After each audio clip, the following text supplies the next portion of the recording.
D23, the Disney Expo. It starts today, man. And really, I think the only thing that people are really going to be talking about as far as movie news goes is going to be the panel that they drop a little later on today. Our own Chris Carr will be there. She's going to send us some footage and things that she's seeing, witnessing. And they already showed the Clone Wars, I guess, get-up from Ahsoka Season 2. Mannequin and Ahsoka and a couple other peeps. So we'll go over that and kind of guess what's going to be happening at Star Wars and why I think they need to make a pretty big run here and not just rely on Ahsoka. If they do that, go home before you even start. But I don't think that's going to happen. Now, Christopher Abbott it's been leaked. He's been rumored for Professor X, but it looks like he got it. And there's also new rumors for Storm. So can we pretty much say it's a sure bet that they're going to start announcing some people tonight for the new X-Men cast? What say you guys? I wish I knew. No, you have nothing to do with this, Clooney.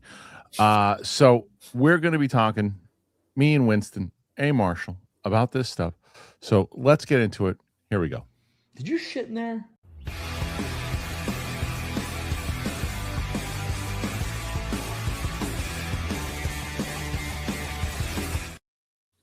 What's going on, everybody? Welcome back to the show. It is Friday, end of the week here. And someone who's been helping me out, someone who always helps me out, someone's going to help me out again, hosting the show 2 times next week, PLD. No, Winston A. Marshall is here.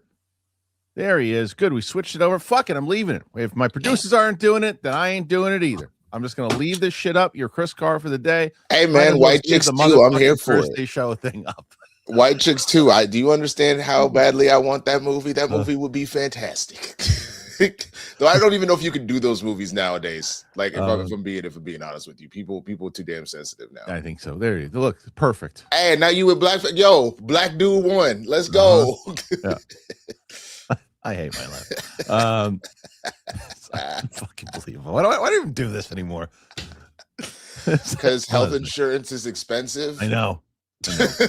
Well, give PLD some slack because he hurt himself, so it's not his fault. And Luke's out of town, so. But I mean, that's also the only hilarious. Thing, though, I don't know if you see this one comment. Someone said, "Can a Winston be whimsical and shit?" I know. Unbelievable. So we are back, and we're glad to be here. Now, look, I think you want to guess who your competition is this week? Myself? No, you're in last place, my friend, right now. God damn. You and Roker in last. You guys shit the bed on Wednesday. It was a good show, but you guys are in last by a lot. And when I'm not on the show, I just go like this. Shit, no, man. right now, the answer is Mike Kalinowski. He is in the lead right now.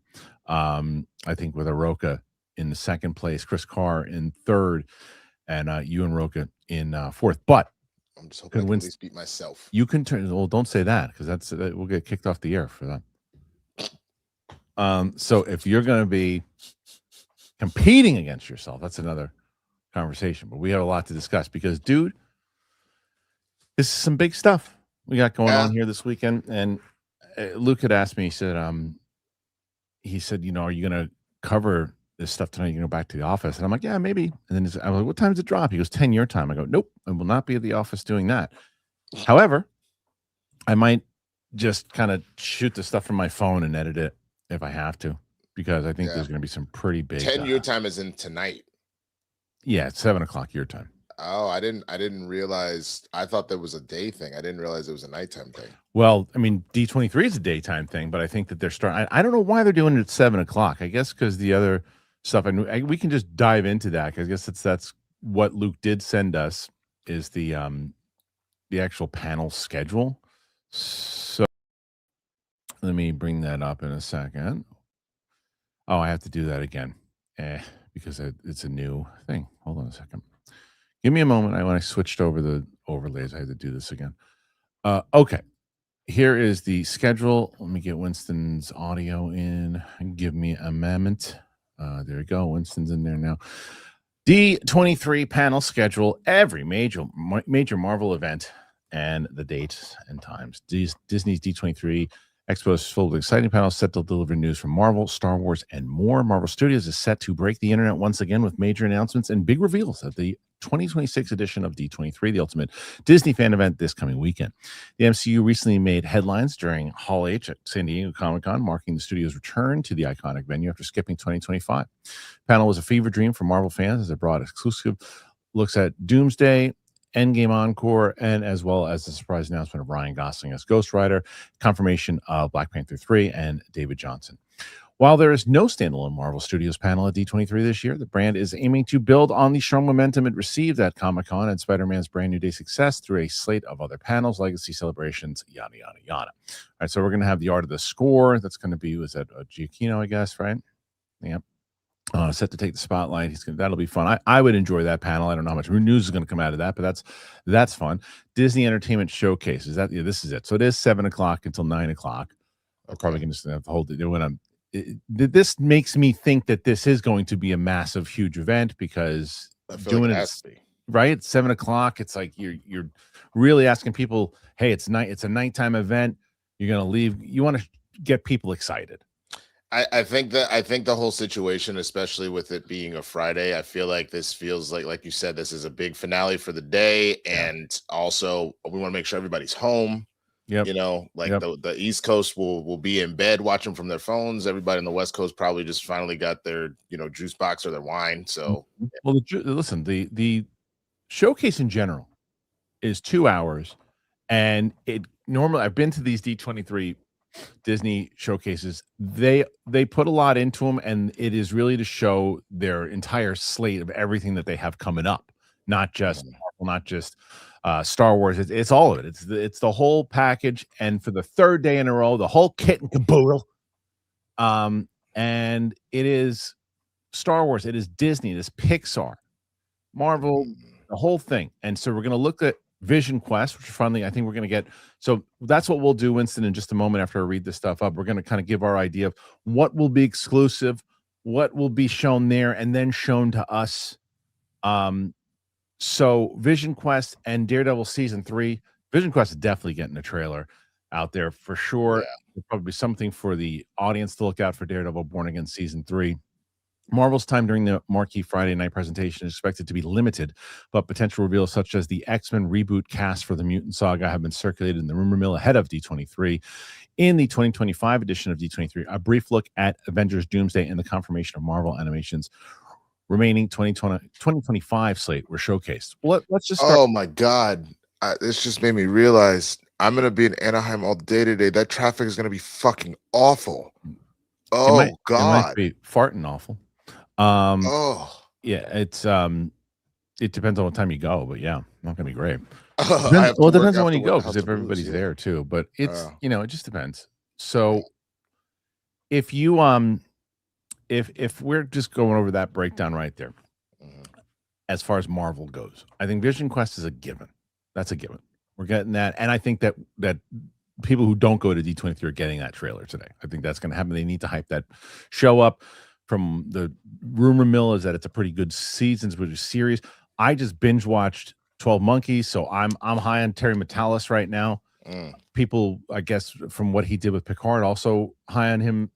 He is pretty passionate about this in general, so I'm excited for that, to see what that's going to be and how that's going to play in to this overall storyline that they seem to have right now. And they're also going off the hype of what's going on with Spider-Man, right? So I do think for shows, because I don't think What If isn't happening anymore. It's done, right? Yeah. Okay. So, and then are they doing another Spider-Man? Yeah, your Friendly Neighborhood Spider-Man. If you go further in the article, they're talking about how there's going to be a season 2, but not during that panel. Not during that panel, but it's happening. Celebrate 65 years of Marvel Spider-Man. We'll dive into that. But the actual panel itself for Marvel, you're going to get those TV shows for sure. Now, as far as movies and announcements of X-Men and things, I do think that trailer that came out for Avengers that they showed Doomsday at the end, I think that they'll show that again for sure to the audience. Now, the guess and the one I'm not too sure about is whether or not we get that today. I think if they really want to hype it, it's been a little bit since we got, it's been a couple weeks since we got that little kind of teaser thing. I'm going to go with 95% that they show it to the audience there. I'm going to go with 40% that they show it to us, which is still pretty big. That's still a pretty decent number. Yeah. That's almost a 50% shot. Yeah, I would say that they'll probably, I'm going to go stronger than that. I'll say a solid 60-70% chance that they show it to us. They show it to us, because Okay. I think that that's the whole thing, is that at that point you made it exclusive for Comic-Con. Now this is an opportunity, like a number of people that were probably at Comic-Con or at D23. Yeah. So at that point, you might as well just say F it, especially knowing that a shitty version leaked after Hall H anyway, which was going to happen regardless. So you might as well put it out and give them a quality one. It just maybe we don't get it immediately. Maybe it's something we get like Saturday morning and they all got it tonight. You know what I mean? I think you ride the waves of the popularity of Marvel right now with Spider-Man. Regardless, I agree with anybody who says, well, Spider-Man's a different thing. It's Spider-Man. Doesn't matter. I agree with you. However, it's still associated with Marvel. People are excited. And I think full tickets for Doomsday even go on sale today. I know that some of it went on sale. It's kind of, there was I forget what it was. It was limited what was available the first round. Now there's more screenings that are coming to be available. When it would make sense that when they're putting a bigger push for tickets, you release another trailer. So you could be right with that 70%. And I actually forgot about that. So I'll up mine to 55%. Okay. Respect. Yeah. So that's a big one there too. Now, Doomsday, and then we know already. I don't think we're going to get any more about Ghost Rider. I don't think we're getting any more about Black Panther. You might get a little bit of Black Panther, and that's only because of its ties potentially to X-Men. I think there is a world. I'm very curious how much of the X-Men they're actually going to introduce. I think for sure you probably get Storm introduced, and my thought process behind that is that it gives you some X-Men, and if they really are going to do Storm tied to Wakanda for a little bit, that's also a world there. But I don't think you're getting much more about either of those projects. I don't think Black Panther will have their own thing, because the reason why you have to look at, it's a 2-hour panel, right? Disney's going to get at least 15-20 minutes of Disney animation, as well as Pixar's probably going to get probably be a half an hour at least, if not 45 minutes of the animation side of things, right? Star Wars will probably get 30 minutes as well, and then Marvel will probably get 30 minutes. And whatever else they're going to pepper in there with the stuff for Disney Plus and other things that they have. So you have to fit in, if it is Doomsday, if it is Vision Quest, if they do Daredevil, and if they do the X-Men cast, that's it. Now, what I don't disagree with is if they do announce Storm, I think that they announced Storm that she's going to show up in Black Panther 3. That's what I mean. That's what I was specifically kind of more so, right? Not like maybe they mentioned Black Panther 3, but they don't necessarily do like a whole thing, like a whole presentation for it yet. It's going to be focused on X-Men. Now there might be something where they talk about X-Men 97 first, and then lead into the X-Men in general to show what's going on. And I switched over from the panel for a second to get into this, because before this happens today, there was a leak that Professor X has already been cast, and this usually happens right before a big announcement happens. Scoopers get a hold of it, and then that's all she wrote. So let's jump into it. We're expecting at least some of the main cast of Marvel Studios' X-Men reboot to be announced at D23 later on, but it seems the actor playing Charles Xavier has been revealed a little early. Nothing's been confirmed yet. Several reliable sources are reporting that there will be some kind of X-Men related announcement during D23 later today. We've heard the entire main cast has not been locked down, but a partial reveal is likely, and the name of one actor appears to have been disclosed a little early. We can expect Christopher Abbott to be announced as the Marvel Cinematic Universe's Charles Xavier. Last week, a rumor circulated online that Marvel had already cast someone to play Professor X, and the actor had previously appeared in a Marvel project. Abbott, 40, played the Foreigner in Kraven the Hunter. I wouldn't have remembered that. I wouldn't have either. at all. If you ask me to put the lives of every single person that I know on the line and ask me who played the Foreigner, that's part one. This was a 5-point question in Inner Geekdom, bro. This should have been a 75-point question, because not only would I have gotten wrong who it was, I wouldn't even be able to tell you that the Foreigner was in the movie. Me either, but that's exactly right. But I see what you say. Every one of you would be gone. His other credits include Wolfman, that I remember. Poor Things, yeah, he was really good in that. Bring Them Down and Catch 22.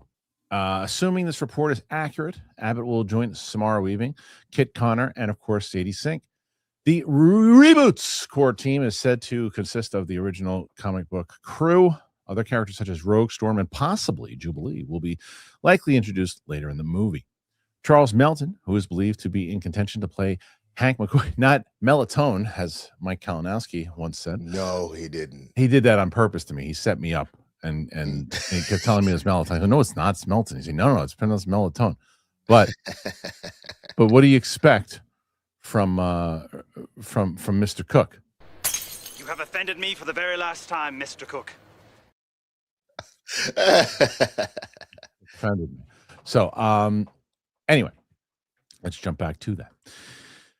So then we get he had to say something about the rumors with the playlist. He said, depends on what day or moment you catch me on. Right now, I'd say I believe in Jake and Sonny so much that I would love to work with them again and more times. They know that I try to stay away from the fodder as much as I can, so I've been limited myself to Googling myself maybe 20 times a day instead of 50. It was really bad before.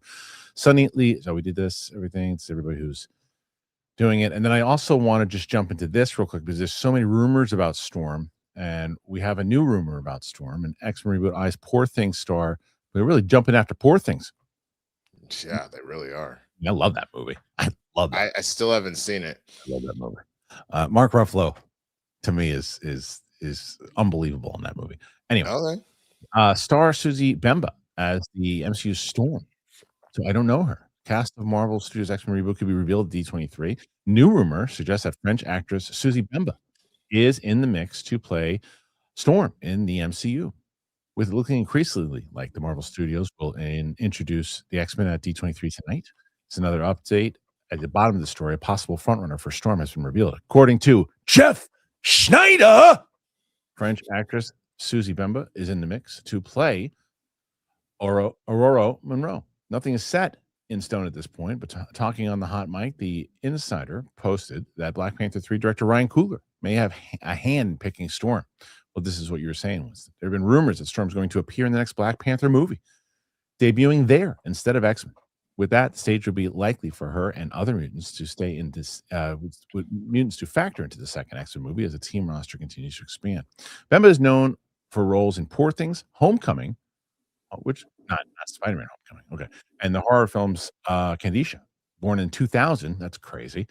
Selected as one of European Films Promotion's 2024 European Shooting Stars, that was previously named one of Unifrance's 10 to watch. She's also the founder of the Actors Association, a group established to support French performers and improve protections on film sets. Okay, so let's start with this, because this is a new name and different from some of the other names that have been circulating. The ex from Sinners, who are like a lot. Remind me of her name. Oh God, I know who you're talking about. Oh my God, she played Pearline. I remember her character. I couldn't tell you. The audience will tell us in a second. And there were tons of other rumors. I'll tell you, I don't know anything about this woman that they just rumored, but I'll tell you why I like her the best so far. The age. They're going. Sure. Jamie Lawson, thank you. It tells us more about what if she is cast. It tells you more about where they're going, because the question has been, what version of Storm are they going to go with? Are they going to go with a contemporary? Are they going to go with Storm, who is a teacher, or the older version? But this seems, if born in 2000, 26 years old, seems like she's going to be right around, if not maybe a couple of years older than Sadie Sink or anybody else who's cast. So I don't know her talents.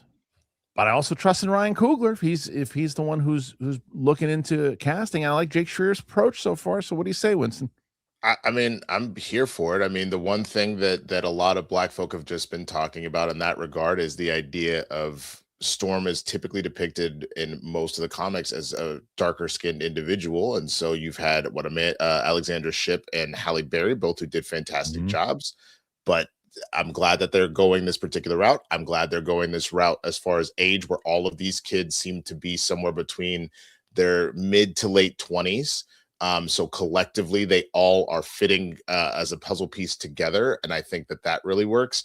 I love the fact that they're making Storm a contemporary to Jean, because like we saw in 97, there is a bond between the two of them as being sisters, essentially, like, found sisters. And even to that point, the other dynamic that is always so interesting, they both have an ungodly amount of power, both Jean and Storm. So it'll also be interesting to see that comparison as those two kind of go. So I'm here for it 1,000%. And I the one thing that I said that I'm glad that they're doing, I think it makes more sense to do your core 5. I think we've kind of like obviously Iceman was around in those first few movies, but I don't feel like we really had a chance to explore Bobby other than like the one scene with his family when they're going to hide, in X2. So I like the idea if they're really going the core 5, we get more of Iceman as far as that goes. We get more time with Angel, because again, I feel like Angel has been kind of a joke twice now, both in Last Stand, it was kind of shitty, and then in Apocalypse, I really didn't like that.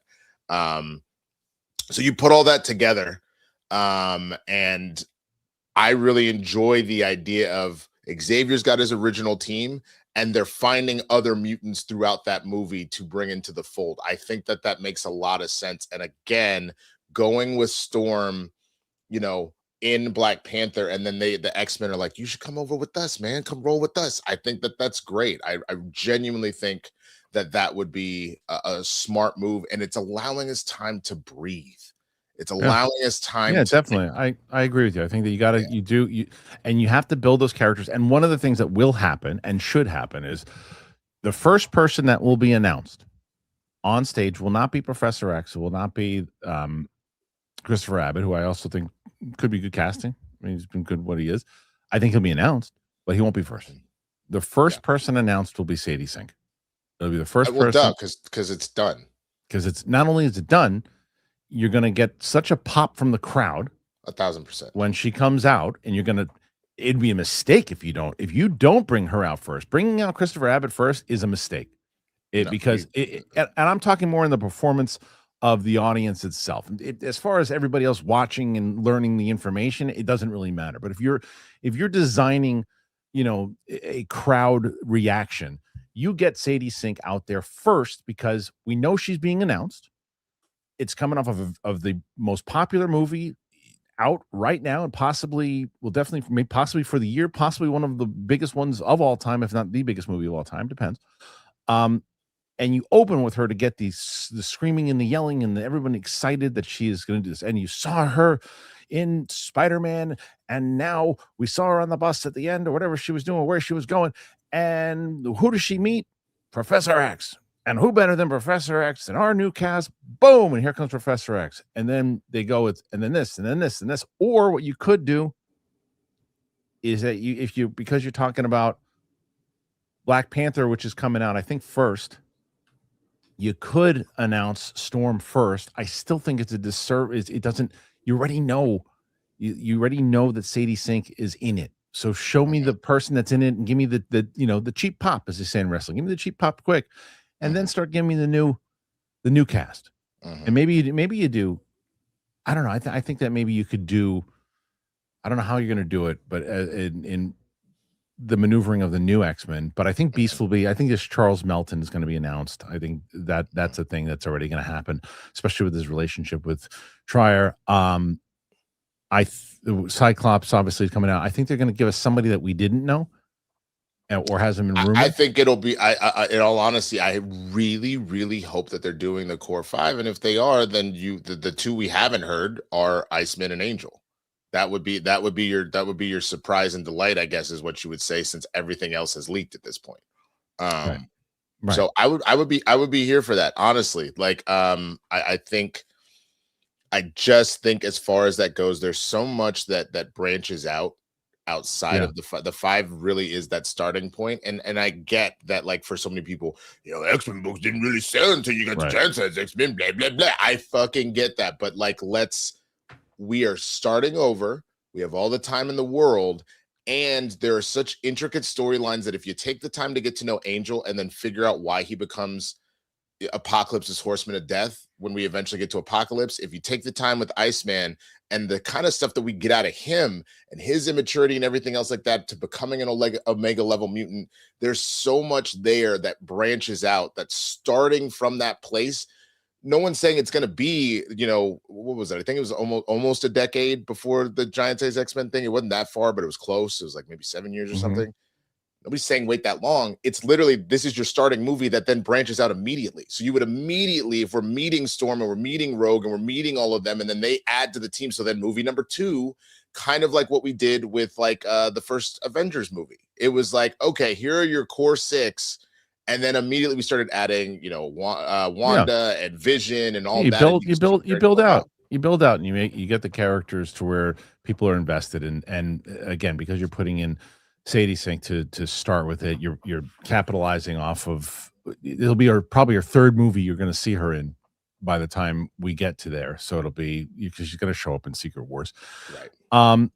Anyway, so curious what people think. Is there anything else? I think that's it, Winston, as far as Marvel goes. I don't think they need to do anything else. I think that's enough. I think you end that with X-Men because that will probably, they're probably going. If I'm Star Wars, I'm asking for the last spot, because what Star Wars has done in the past was played second fiddle to Marvel a few times, and rightfully so, because Marvel has been and still is the bigger game in town. But Marvel just had a pretty big showing at Comic-Con. Star Wars needs to have a big showing this time around. And we'll talk about that in just a moment. But before we do, my energy's been really good lately. And the Kachava shakes have been a major, major reason why. So if you haven't already tried them, I'll tell you about them, and then you should try them. So check it out. So for me, when I was a kid eating cereal, who am I kidding? 2 months ago when I was eating cereal, I just think about being a kid, though, when I smell that smell of the cereal and watching Saturday morning cartoons. So that's what I love about Kachava. And I'm not going to lie to you. I have like 1.5 bags left. And there's a brand new one that they just sent me that I blasted through. It's the cinnamon French toast one. But this is really amazing. So for Kachava, if you don't know what it is just an amazing nutritional drink that just gives you everything. And it's everything your body craves. And it's just one simple shake. It's made, the cinnamon one is actually made with real cinnamon bark from the richest, kind of deepest, most authentic flavors. And you just take 2 scoops and it completes the nutrition that your body craves. It's got protein, it's got fiber, it's got greens, it's got so much more. And ever since Kachava came on as a sponsor, I've been going to the gym, having a shake, and it's just like, wow, it just energy, and I feel incredible. No artificial flavors, colors, sweeteners, no non-GMO, no soy, no animal products, no gluten, and no preservatives. That's what I loved about it. So many flavors that you can choose from. Treat yourself to a childhood favorite. You go to Kachava.com, use the code Christian, and you get 15% off your first order. That is Kachava, which is KACHAVA.com, and use my code Christian. Go to Kachava.com, use the code Christian for 15% off of your first order. All right. Wait a minute. This is great. Princess, are you serious? Because that's amazing. Because it means you missed the show the other day, and I'm glad. So I'm going to introduce you to Mr. Cook. A full thing on Mr. Cook. Oh man. I'd rather stick a hot iron in my mouth than welcome that serial murderer into this colony. Besides, it's been so long since we've been to a party. I'm not exaggerating. You have offended me for the very last time, Mr. Cook. And I demand satisfaction.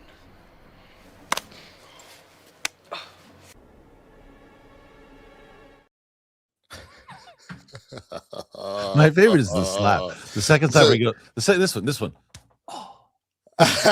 Dude, the best part is I think it was Haskell, but somebody sent me an SNL sketch. I guess they did this past year, where it was essentially that you have offended me, sir. And it's just them slapping the shit out of each other, and Keenan's in the back, be like, "Don't do it." Don't, like, everybody's talking in old English. He's like, don't do it. And then someone does, and he just starts uppercutting everybody. But no, dude, Mr. Cook. I'm never going to call Mike anything else again. He's Mr. Cook from now on. So good. You've offended me for the last time, Mr. Cook. Do you think him and Shannon role play Mr. Cook and Mrs. Cook? I don't think he realized he was Mr. Cook until somebody found that clip. I think Mike long forgot about Mr. Cook until that came up. But he'll never forget it ever again after being on this show. Tell you that. Never ever. You've offended me for the last time, Mr. Cook. Anytime he opens his mouth or says something numbnuts or whatever else he says, I'm just going to go. You have offended me for the very last time, Mr. Cook.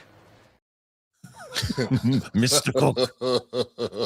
If you ever revive the Schmodown, you understand that he has to have an alternate. Oh, 100%. Like hit him, do a Flintstones, hit him with a frying pan. Yeah. All of a sudden, he forgets that he's Mike Kalinowski, the killer, and instead he's Mr. Cook. Mr. Cook. 100%. Mr. Cook.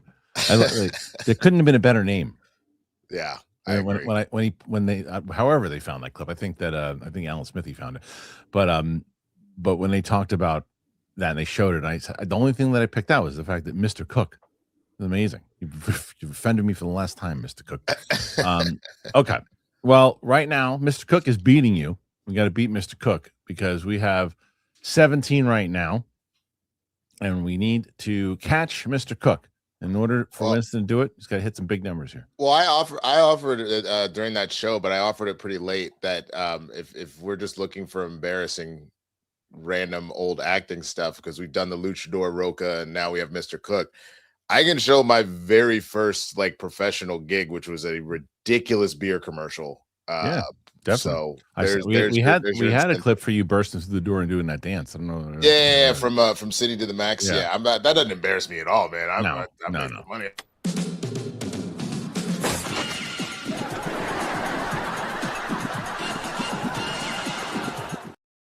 It's great. Yeah, that's shit. I couldn't even find it. What is that thing? I don't even know. PLD has, I think, he has a secret stash somewhere.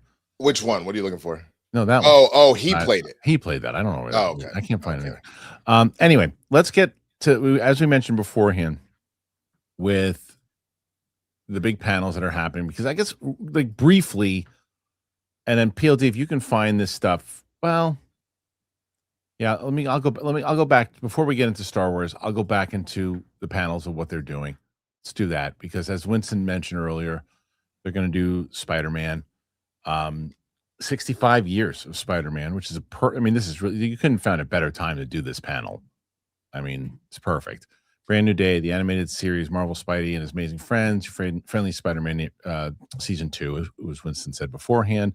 Aside from the on-screen project, Spider-Man's milestone 1,000th comic issue, exclusive toys, media appearances will also be highlighted. That's going to be this is the type of panel to me that what you're going to get out of it for news is the trailer for your friendly neighborhood Spider-Man 2. But this is why you go to these events if you're a fan. If you're a Spider-Man fan, this is probably going to it's going to be great. So that's tomorrow at 1:00. That's a fun one. Disney Marvel: A Legacy of Stories.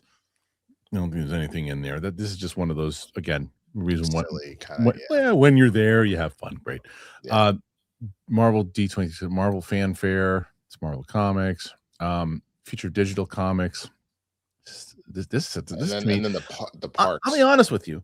This stuff, these types of panels, even though I'm not super interested in them, this to me seems more the type of stuff that should be at Comic-Con and outside of just Marvel, maybe other things like these types of panels. I know they have them kind of buried behind, but you're getting real big, huge panels and making that a thing and putting some shows on and stuff like.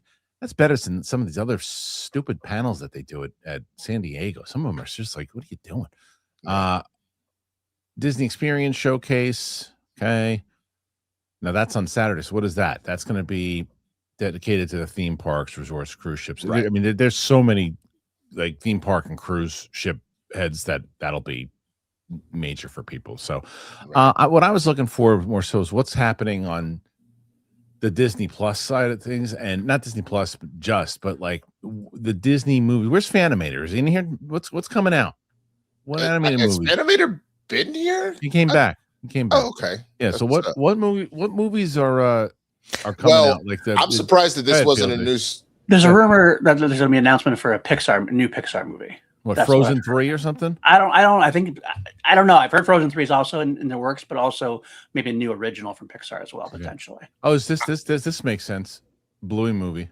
That's what I do, yeah. That makes sense. I'm surprised we didn't put this on the run sheet though. You know that like the Beyond the Spider-Verse like teaser Sony leaked yesterday. Yeah, it's Sony.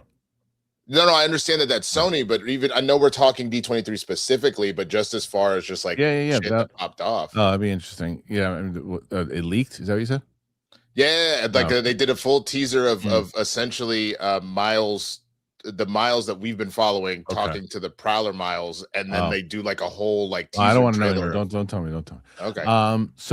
Okay. So Paw Patrol movie would be interesting. Not Paw Patrol movie. Sorry, just because I had Paw Patrol in the brain. The Bluey movie. Now I wonder what else will. Yeah, Incredibles 3. Somebody Sam guessed that's a possibility, right? I think that's probably going to happen. I think there's not necessarily Incredibles 3, but one of their big movies, the Pixar movies, is going to get a big sequel. Whether it's Frozen 3, Incredibles 3, something like that's going to be announced for sure. Frozen 3 news, Frozen 3 trailer. Yeah, I think that's probably what I think. Bluey movie definitely.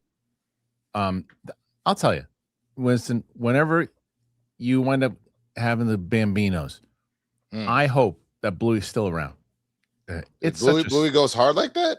It's just such a sweet show. Okay. It really is like a really sweet show for kids. Like my wife and I just would get, because my daughter, my youngest now, is like watching YouTube. She watches this Salish Matters girl, and it's just it's on the damn TV all the time. But when she goes to bed, she still kind of reverts back into being 5 or 6 years old, and she grabs herself some milk and cookies, and she watches Bluey, and it's like, it's the best. It's the best. It's just like a really, it's really great. Frozen, that's true. Frozen is not a Pixar movie. Frozen is a Disney movie. So Frozen will probably be during the Disney side of things, and we'll probably get Incredibles. So that's a very good point. Thank you for that. So I think that's going to be. I think we might get both of those, Incredibles, and so that will be the big announcements for Disney. One of those big things. You probably have Josh Gad. He'll probably come out. He comes out at every. How could he? But wait, how could he come out though? Remember, he's lost somewhere inside a doorman. Like Josh Gad is gone forever. Like they have to recast. Like I was gonna say something that I don't even really necessarily mean, but it's like if we could only be so lucky. But I just I don't really mean it. I don't know. Josh Gad of all people. I mean, I don't know. He's just you know what? I don't find him as funny as I think he thinks he is sometimes. Like it's like there are times that I love him as Olaf, love him, and I happen to think he's one of the best moderators on any of these panels. So if he does wind up moderating a panel and doing something, he's really good as far as that goes. There's been a lot of time that he has hosted stuff. I not hosted stuff, been in stuff in comedic roles that I've been like, I just don't know where he came from. He came from Broadway, didn't he? Yeah, and he was in oh shit, what was he in? The freaking South Park guys did it. Oh, I can't remember what it was, but he was in some play. I can't remember what it was. The Book of Mormon. Yes. Okay, yes, so exactly. I just remember all this. Well, I know that, but when he came into Hollywood, no, as I'm saying, he's been around, that's what it was. He had been around on Broadway. He'd been around, but he started showing up, and he was in. Yeah, he was. He was in a bunch of things that they tried to put him as like the best friend comedic shtick thing, and it just never landed with me. I never laughed at him. I never got to that part. And then there were a couple things that he did, and then I remember when he was cast as Olaf, I was like, oh, that guy.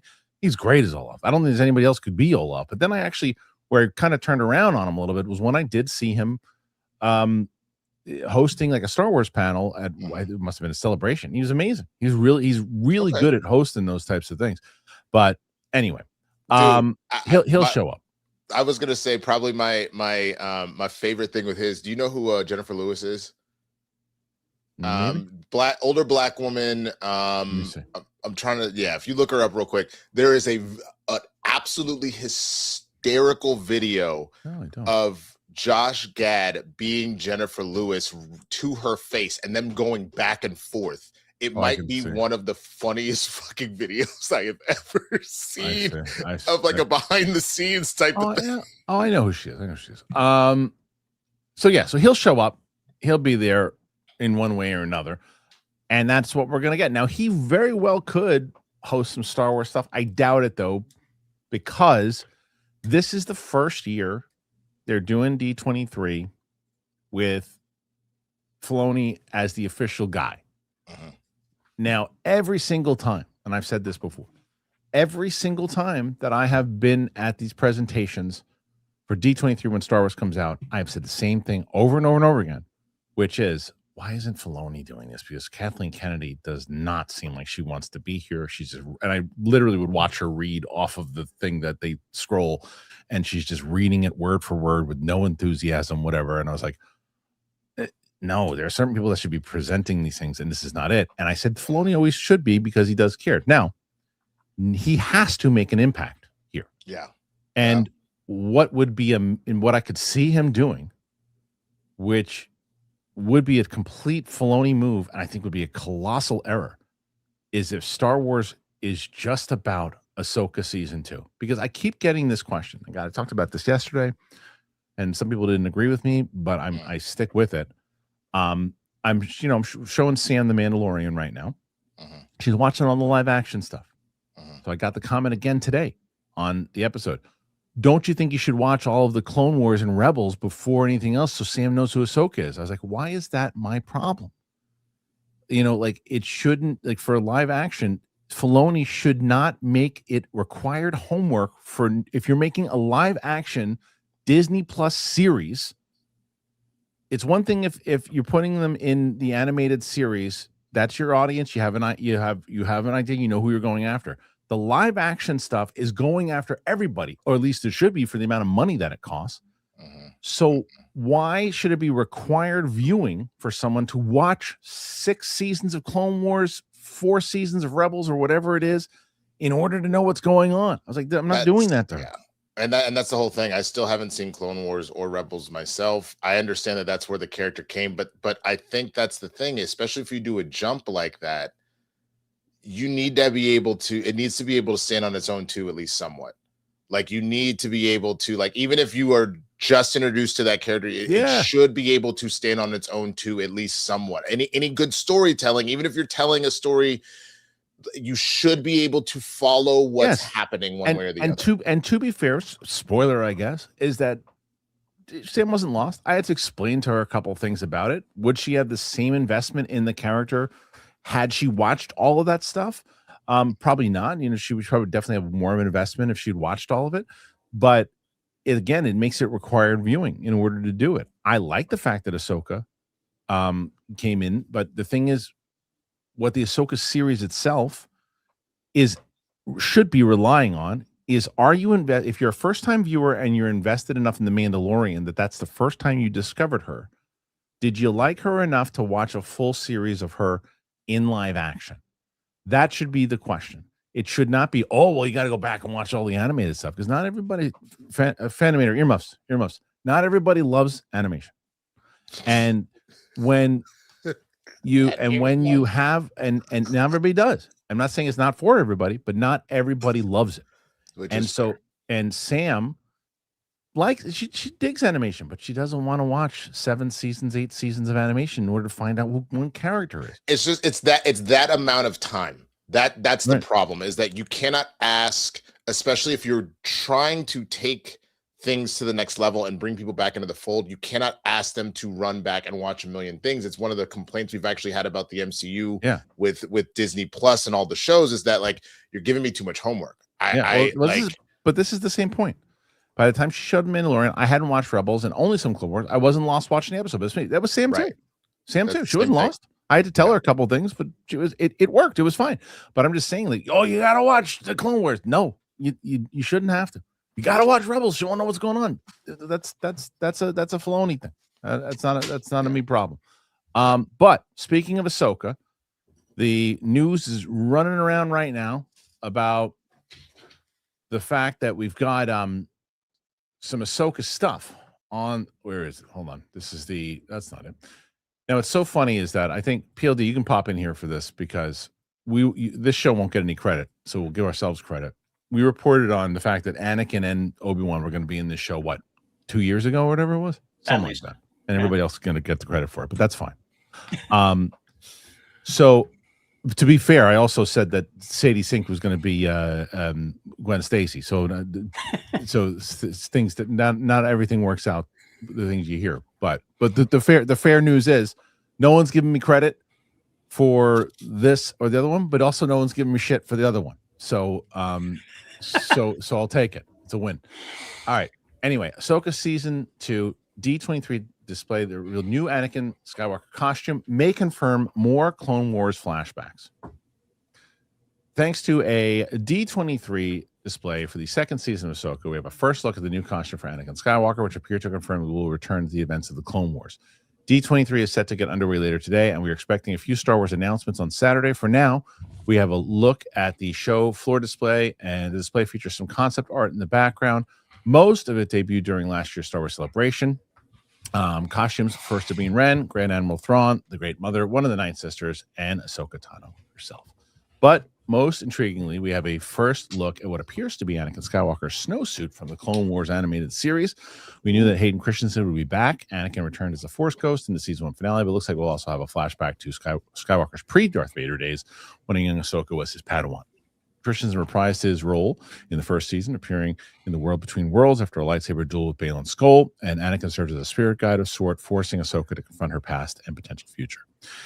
It remains to be seen. The teaser for Ahsoka Season 2 will be released during D23, but we're expecting a first look at Star Wars Starfighter. All right, so here are some of the pictures right there. See them. PLE, definitely stick around for this because I have so many thoughts. I know you love everything about this, and I know that you would just want them to just focus on Ahsoka, and you'll be just fine and dandy with that if they do. I'll jump in here real quick. Actually, I have a secondary source. I've been getting more sources in Star Wars, and I don't know the validity of this source. I have never spit it out, man. Before. I will say that you are going to be happy in that they are not going to. They will focus on Ahsoka at the D23 panel itself, but like they're going to show a teaser of Ahsoka, but they're not going to get that publicly. We're going to get Starfighter publicly. That makes sense. And what I've also heard is that Disney and Filoni kind of come to agreement. They're going to have Ahsoka be like the Star Wars niche audience thing, but they're going to focus more on the movies, like going forward as like the big event stuff. Like we're still going to have the Ahsoka series be like, we're going to draw on Anakin Skywalker, Hayden Christensen. That's going to be the draw to get that people to watch that stuff, the old Star Wars fans. But they're going to really focus more on like marketing and stuff and everything and pushing Starfighter and what's going to happen beyond that. Okay, and that all makes sense. I was predicting around a couple of those types of things. Now, when it comes to Ahsoka Season 2, if that is indeed the case going off what the information that PLD just gave us, right? Then okay. Well, what they need to do though with that series, because as we just mentioned with that whole conversation of you can't lose people, this is if it is for the niche audience, and it didn't cost that, it probably cost a little bit more to be honest, because it's real locations now. Right, which is a positive for me, and I like that. Now maybe that's one of the things that Filoni did take away from the Andor stuff, the real locations, making it look better. That would be great. Right. What still makes me nervous is that he's been so like not letting anyone else write anything, and he's writing all the scripts, and that scares me because he's not a good writer. He's a good storyteller, but he's not a good writer, and so that makes me nervous that we're just going to get basically an animated series come to life again. But on the positive side, hopefully that we do dive a little bit more because we're going to have a new actor playing Baylan, right? We're going to have that side. I mean, we'll dive into that. We got to see what they're going to set up with Thrawn. If they do, again, going off what PLD said, if they set this thing up and they show you the teaser for Ahsoka, and they announced that, okay, well, this is where we're going to live with the TV series. It's going to be Filoni's verse in the TV series. Well, then that's when you can start to make those mini event movies and do the Thrawn Heir to the Empire and all that. And if you don't do Luke in Heir to the Empire, then don't make it. Don't make it. That's what I'm hearing. That they're not going to put him in it. No, that he is going. That to he be is in it. They're trying to figure out a way to make him in it, but they can't make him be the star of it because they want him to. They're still deciding Balance. balancing. You can't do Heir to the Empire without Luke. Right. You They're can't. like the focus, like the main characters will be like Din and. Yes. And if Ahsoka, anybody but suggests that, they should stick their head in garbage. the Filoni movie is going to be Disney Plus is also what I've heard now. That's what I've heard. Filoni movie's going to be Disney Plus. That's Smart. what I've heard. Smart. If that is indeed the case, then that's smart strategy. Then that's a win. Now, I think it's a mistake. This is another, again, Filoni thing of like, oh no, we're not going to show them the teaser yet. Show the teaser. Get people excited about it. You don't even know when it's coming out. It's coming out next year. Release the teaser. February supposedly. They're Right. saying they were saying that they're going to they want to make the public focus be Starfighter, which is why they're not going to show the teaser yet. Which again, I get it, but maybe they don't want to get buried by Starfighter because they would. Right. They would get buried. So I get it, but don't wait too long then. Right. I agree. Don't wait too long. But I get the strategy there, Cotton. I get it. So if nobody got that reference except the audience, so you never seen Dodgeball? I don't remember that line. It's one of the most famous lines in the whole universe of Dodgeball. Yes, I have, because I get really fucking annoyed by people always quoting that when I said I used to play semi-professionally, but I don't. Jason Bateman's stuff is as the commentator. Yeah. Oh, what? Bold move, Cotton. See how it pays off. Bold strategy. That's why I didn't. That's why I said strategy at first. Then I said bold move now, but I said strategy at the top. Anyway, then the idea. So here's they start with that, and that is let's give PLD and them the benefit of the doubt. If that is indeed the case, if they announce that type of what they should do is announce that type of strategy. By the way, instead of playing coy and saying, "Oh, it's mystery." We ain't living in 2015 anymore, Mr. Hat. We are now living Hat, bro. We are now living in a different time where Star Wars needs some excitement. So do that. That would cause excitement to where say, well, here's our strategy. We're gonna leave here. We're gonna live here in TV world. Ahsoka's gonna lead to this, which is gonna lead to a TV movie, which is gonna lead to a TV event, and it's gonna lead to this, lead to that. Great. Then you get into the movies, and then you get Starfighter. You have to show a trailer, and you have to get Ryan Gosling out there as well as Levy, and you have to release that trailer to the audience, to everybody. Get people talking. That's what I'm hearing. Yeah. So before we go to the end here of what I think that they should do to end, they're probably going to have a Starfighter, which I don't think is a good plan. But what do you think? Plan for them to show any Starfighter stuff? I think it's a good plan for them to show it. I don't think they should end the panel. I think they're just going to do Ahsoka, and then they're going to do Starfighter, and then that's the end of it. I think they should do one more thing leading past it. But what do you think about all this? You're asking me. I thought because PLD just took a breath in, so I thought that he was about to speak. So, I mean, that's the whole thing. Is I stand by kind of what you were alluding at the beginning, and then I was kind of saying as well. You just need to be able to. We need to acknowledge that Star Wars, where it is right now, is in a place that it's you're with Filoni coming in. You're hitting the reset button. So you need to make sure that you are able to bring as many people into the fold as possible. Obviously, Starfighter is one of the main reasons that you're doing that with Gosling and everything else. So anything with Ahsoka, I know it's a second season, but like you said, get elements that will kind of draw people in. I don't know much about what y'all were talking about with the Luke thing that you said that Luke being in the Heir to the Empire movie. PLD, I just banned somebody by accident. I didn't mean to do that. Can you find a way to make sure that we unban him? I'll try to unban. Yeah. Okay. The thing as I was highlighting a different comment. Like it's the comments go up and Brooklyn eats butts. I did not mean to ban you. That was an accident. I apologize. So if anybody can, if Luke or PLD can I'll go find him. Reinstate him, please. Brooklyn eats butts. Not a hard one to that'll be an easy one to find. Yeah, sorry about that. My Brooklyn. goodness. But yeah, I just think whatever you're doing, you obviously want to keep the people that have been massive Star Wars fans for forever happy. But you are essentially almost starting. You're not starting at square one, but you're pretty close. Yeah. So I would do everything in your power that will surprise and delight, as one would say. Yeah. Well, that's And why at the end, that's the major thing, right? So the kind of impact that you could have, like I said, Star Wars needs to go last because Star Wars needs some big wins and needs people getting excited. So if you start with Ahsoka, do that, show your plan of what television is, and you're like, oh, whoa, this guy's got a plan. You got a plan, as opposed to, oh, we got a new season. Well, you don't really know what's going to happen. Is there a Sith? You got to figure it out. It's like that kind of stuff. We don't need that anymore. That's over. You need to now say, here's our plan. This is what I'm doing in TV. Boom. Then you move on. Then you get Starfighter. Here's our first big movie. Here's the trailer. That's what it's going to feel like. Get excited. Boom. Wow. Okay. What else you got?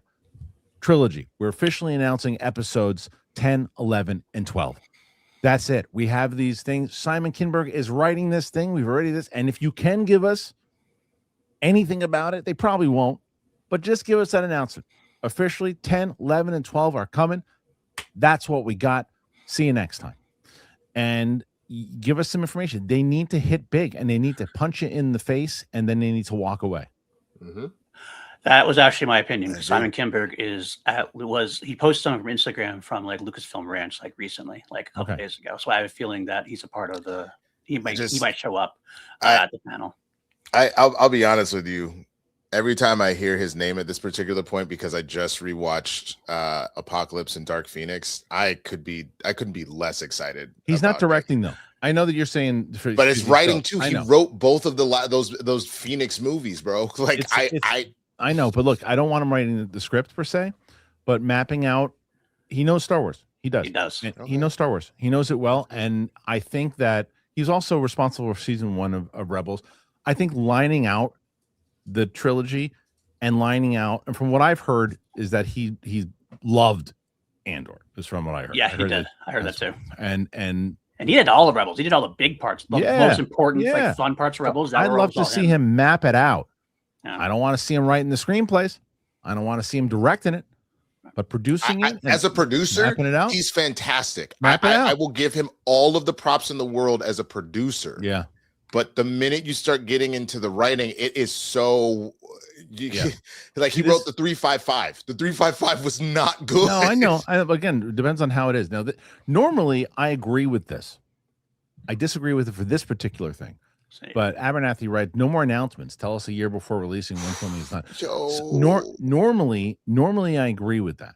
But here's the reason why I don't agree with it on this particular thing. Because when you're announcing 10, 11, and 12, you're announcing the trilogy, which is kind of like a staple to what Star Wars is in general. And you're not giving anything in particular. Like, well, you've got this director, and they might be in it, and this person might be in it. That stuff you stay away from. But 10, 11, and 12, you pretty much can guarantee is going to happen. If you're doing like, oh, we're doing a side movie about Yoda and his cousin Ralph, it's like, don't do that, because we don't know if that's going to happen. That could fall through. 10, 11, and 12, if you want it to happen, 10, 11, and 12 could happen. So I think by saying at the end of it, we're going into the future even more so with episodes 10, 11, and 12. Don't tell me who's going to be in it. And don't tell me this unless, like you say, Abernathy, unless you locked in, you know when you're going to start shooting, great. But normally I agree with you. But this one, I think you need an announcement to show me what's next after Starfighter. They have nothing. Also, Kinberg has a long history with Lucasfilm, so he's going to get it done. He's not the one that you're going to lose or whatever. Right. I think they're going to announce 10, 11, 12. And I think they're going to get Ray involved. That's my thoughts. Yeah. I think I figured it out, because just real quick, I'm sorry, I'm still stuck on the whole Kinberg of it all, because I think as a writer, he's really good with no, real talk. This is what I'm saying, like, might be more of a move. It's too late now, but as a TV writer, he crushes his Twilight Zone stuff. Mr. and Mrs. Smith, you mentioned Rebels. I haven't seen it, but apparently I guess he was good with that. But then his movies, when he's writing Dark Phoenix, the 355, Apocalypse, Fan 4-Stick, This Means War was decent. Sherlock Holmes was good. Days of Future Past was good, but it's so all over the place. It seems like he doesn't miss with TV. So is there a world where they shift him to Star Wars TV and then let somebody else do the trilogy? No, because they're going to have him design this thing. That's the whole thing. I mean, it depends on how if they're designing it, and it's a full on trilogy, but in the vein of what they did with the original trilogy. here's the outlines. This is what I want to do. So and so's going to write it, and we read what they didn't do in the new trilogy. Well, we know we're doing 3 movies. Okay, great. What's the story? Well, we know kind of the essence of the first story. George has this whole thing. Are we doing that? No. What are you doing? We're doing a new version of that. Oh, we're doing something completely different. JJ's got something. Okay. Well, then that leads into 8 and 9. Kind of. What do you mean? Well, this guy, the second guy, is coming in. He don't like really what JJ did, so he's going to switch things around and do his thing. Oh, okay. Well, but then it's going to all tie into the third one. Yeah, Colin Trevorrow has that all mapped out. It's going to all make sense now. Oh, he's fired. Oh, well, then what now? Well, JJ's coming back, and he's going to tie it together? No. Why? Because he hated everything Ryan did. Oh, so now what happens? Now the trilogy stinks. Oh, okay. That makes sense. So this time around, you have to say, oh, I got a block. This is what the story is going to be about. Here's my screenwriter for 1, 2, and maybe all 3. Okay. Here's my director who's going to take that vision, do what Kirshner did, and say, hey, okay, this is where you want to go with it, but I'm going to put my spin on it. We're going to do this. We're going to add a couple things here. We're going to do that. We're going to craft your story. That's where you need it to go. That's where it's going to go, but I'm going to do this to help you get there. What like Coogler did for Black Panther, as I mentioned all the time. That's fair. And that's that's fair. what they need to try to. Now, I don't know if they're going to do that, but that to me is the plan that they should try to do if you're going to. I think they will, because Filoni and Kinberg will really work well together too. So they're going to be very synergistic. That's my hope, I guess. I just know that like he's known for producing and he's known for writing. Yeah. And so what my concern is especially if they're like, you're in charge of the trilogy, that he's not going to try and step in himself there at some point. Now, here's another thing that is very true, and I can't blame, even if they do make the announcements. I believe that the new trilogy happens when they're actually shooting the movie, says Jeremiah. I know better with Lucasfilm. That is the problem of where they have put themselves now. And I don't disagree with you saying it. It doesn't mean I don't think they should announce it for this particular thing, because they need some kind of excitement behind it and tell us. Because even when they announced Starfighter, it was the same thing. Oh, Starfighter's coming. Sure it is. That's what everybody said. Oh, Sean Levy's doing a Star Wars movie. Sure he is. When? And then that's the one that eventually became, and now it's real. But that wasn't the one that was announced first. That was not the one everyone thought you were getting first. Everybody thought you were getting the Daisy Ridley movie. That movie's never going to happen. They shouldn't announce that movie. That's been folded in, I think. But the thing is also 10, 11, and 12, you can announce that because that's going to happen someday no matter what. That's what I'm saying. So it's definitely going to happen. It's going to happen eventually. I mean, even if it's 30 years from now, it'll happen. Because it's 10, 11, because that's their brand. Yeah, the other thing that they have to start doing again, and I don't know, I'm hoping it was a Kennedy thing that they get rid of, is the whole let's just never use John Williams themes at all anymore. Let's just everything be original music all the time. It's like, no, in the same way when you do a James Bond movie, that theme is still in there. When you do, I mean, shit, man, even the new Superman movie, he used John Williams theme intertwined with the new stuff. You use the stuff that Patterson cut definitely showed how much more impactful it was when Leia is falling from the thing and the Force theme kicks in. Way more important than the original. Well, we got to get away from John. Who says? He gave you the essence and feel of what the atmosphere feels like. What are you doing? Well, given how Filoni works with the Kiners all the time, I don't think that's going to be a problem. I'm with you. I'm with you, because I will say, as much as I bag on him, the Ahsoka series with Kiner live action is the most thematic series they had done, interweaving some of the Ahsoka stuff from Rebels and other things, using some John Williams themes and other. The Kiners know how to do it. You watch the Maul series, brilliant. So if I hope that Filoni takes the Kiners and says, these are our composers moving forward. Now, I don't think he's in a position yet, the kind of power yet, to be able to tell a director who's got more clout, hey, you got to use these guys. You know, the hell with you. I don't use those. I use Giacchino. That's my guy. You know, so he's got to be able to get a little bit more clout before he's able to do that. But I will hopefully that's what they're going to do. Is there a world where, because George Lucas is very famous for quoting that, you know, it echoes and all that kind of stuff, that they skip 10, 11, 12 and do 13, 14, 15? No, I know what you're saying. And then go back to it. Yeah. Mm-hmm. No, that was funny how they did that. But you know, you could potentially do that if you jumped back and did an old Republic series. Right. then you Right, could right, right, start. right. You could start with that and then go back. But from what I don't know if you hear the same thing, but he wants nothing to do with the Old Republic. Really? Yeah. I've heard he is more open to it than he was. Oh, really? But Okay. I don't know if I don't think he'd be involved as much with it. He'd be kind of like overseeing it. But What's the word I'm looking for? Oh, good. Right. Yeah. Absolutely. I get it. Anyway, all right. There was one more thing I want to throw out there about Go ahead. the Ahsoka part of it. Yeah, why don't you if you hear this stuff, why aren't you breaking it on the show? What's wrong Well, with I you? just heard about this like today or last night. The Anakin snowsuit is from a specific one episode of the Clone Wars that he was in. And interestingly enough, Ahsoka wasn't part of that episode at all.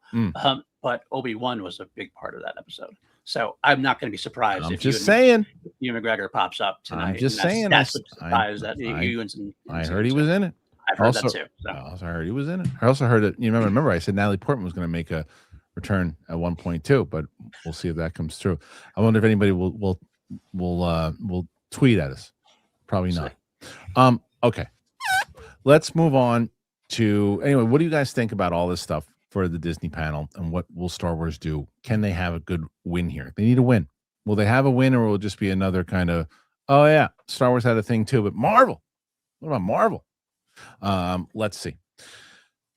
All right, let's move on. Winston, 34 right now. We got to have a big move here for you to beat Mr. Cook.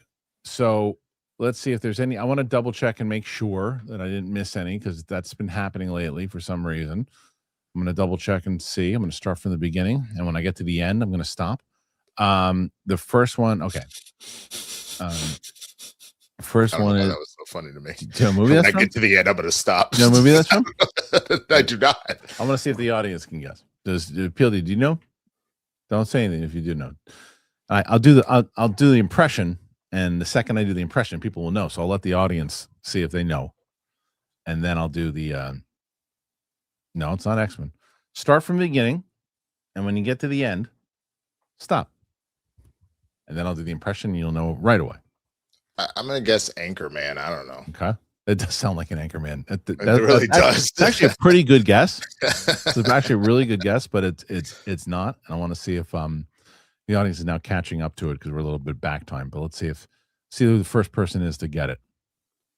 Back to School is not correct. Wow. I'm surprised. Someone's going to get it. We'll see who gets it. But once the audience starts chiming in, because it's still like it's back time. Not Caddyshack, not Princess Bride. Good guesses. Very one of Penny Barber's movies. That's a great quote. But no. No. Penny Barber, when you get to the end, stop. I don't know what was it. Forrest Gump. Borat. We got a winner. Brian O'Neill. Start from the beginning, and when you get to the end, stop. Perfect. Yes, there you go. I did not know. Maybe. There you go. You froze right in the middle of it because you didn't know. That's why. You've offended me for the last time, Mr. Cook. Where did I disappear? What just happened? You froze. Oh, I froze. Yes. Okay, I thought you froze. No, okay, good. You froze good. Like Matrix style. Okay, great. Okay. Mustard. Don't be silly. Lemon, that's different. Okay. So now we're going to start. Nathan. Derek Johnson versus Jeff on the hot mic was great last night, discussing the WB merger. Both made great points. Jeff had a great quote. You're a stickler for the rules. This is America. Nathan Drake says. I got to watch it. Got to check it out. Geek Lodestars. What can we do to get Sam her own Grogu doll? I think someone sent me on Instagram a version of it. I think probably for like Christmas. I'm probably going to get that for her. That's cool. Yeah, I did. Is that the character that she's been gravitating towards? Oh my god, she loves Grogu. Interesting. Because I remember she was like I haven't watched every reaction of her doing Star Wars, but like I heard her talking about how much she loved Chewie, and I heard her talking about how much Chewie, she loves Yoda, loves the Ewoks, loves Yoda, loves. She's got so many different favorite characters. She loves, but Grogu's just. She's loving the Mandalorian. Now she hasn't seen season 3 yet. But she's watched, but she's not season 1 and season 2, and she loves it. Okay. Oh, and you know what I will do again, as we're going through these, I'm going to shoot Winston we officially submitted for approval on Kickstarter. So we're waiting. We're waiting for word back on that. Had a great call with the guy who's directing.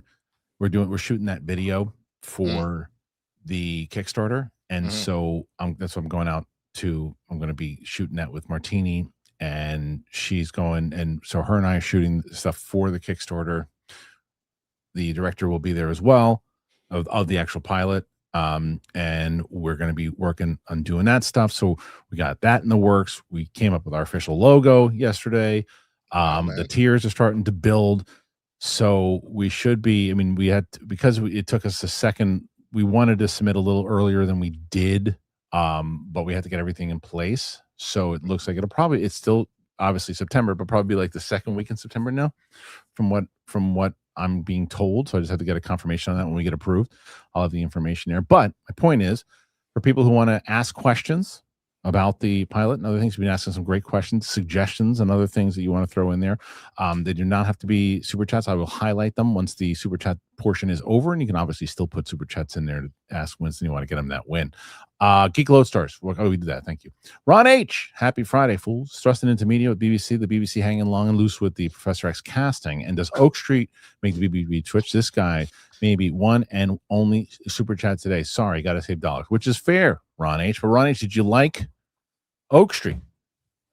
You gonna want to see it, Winston? Did you like Oak Street? I didn't see you're out of the theater. You liked it. Okay, great. Then I'll give it a shot. See it in the theater. See it in the theater, and see it in the theater packed. It is the best. This isn't saying much, but it's the best Jurassic Park movie since Jurassic Park 1. I mean, that's actually saying a lot, because I think the part of the argument is that we know why they kept making those movies. Yeah.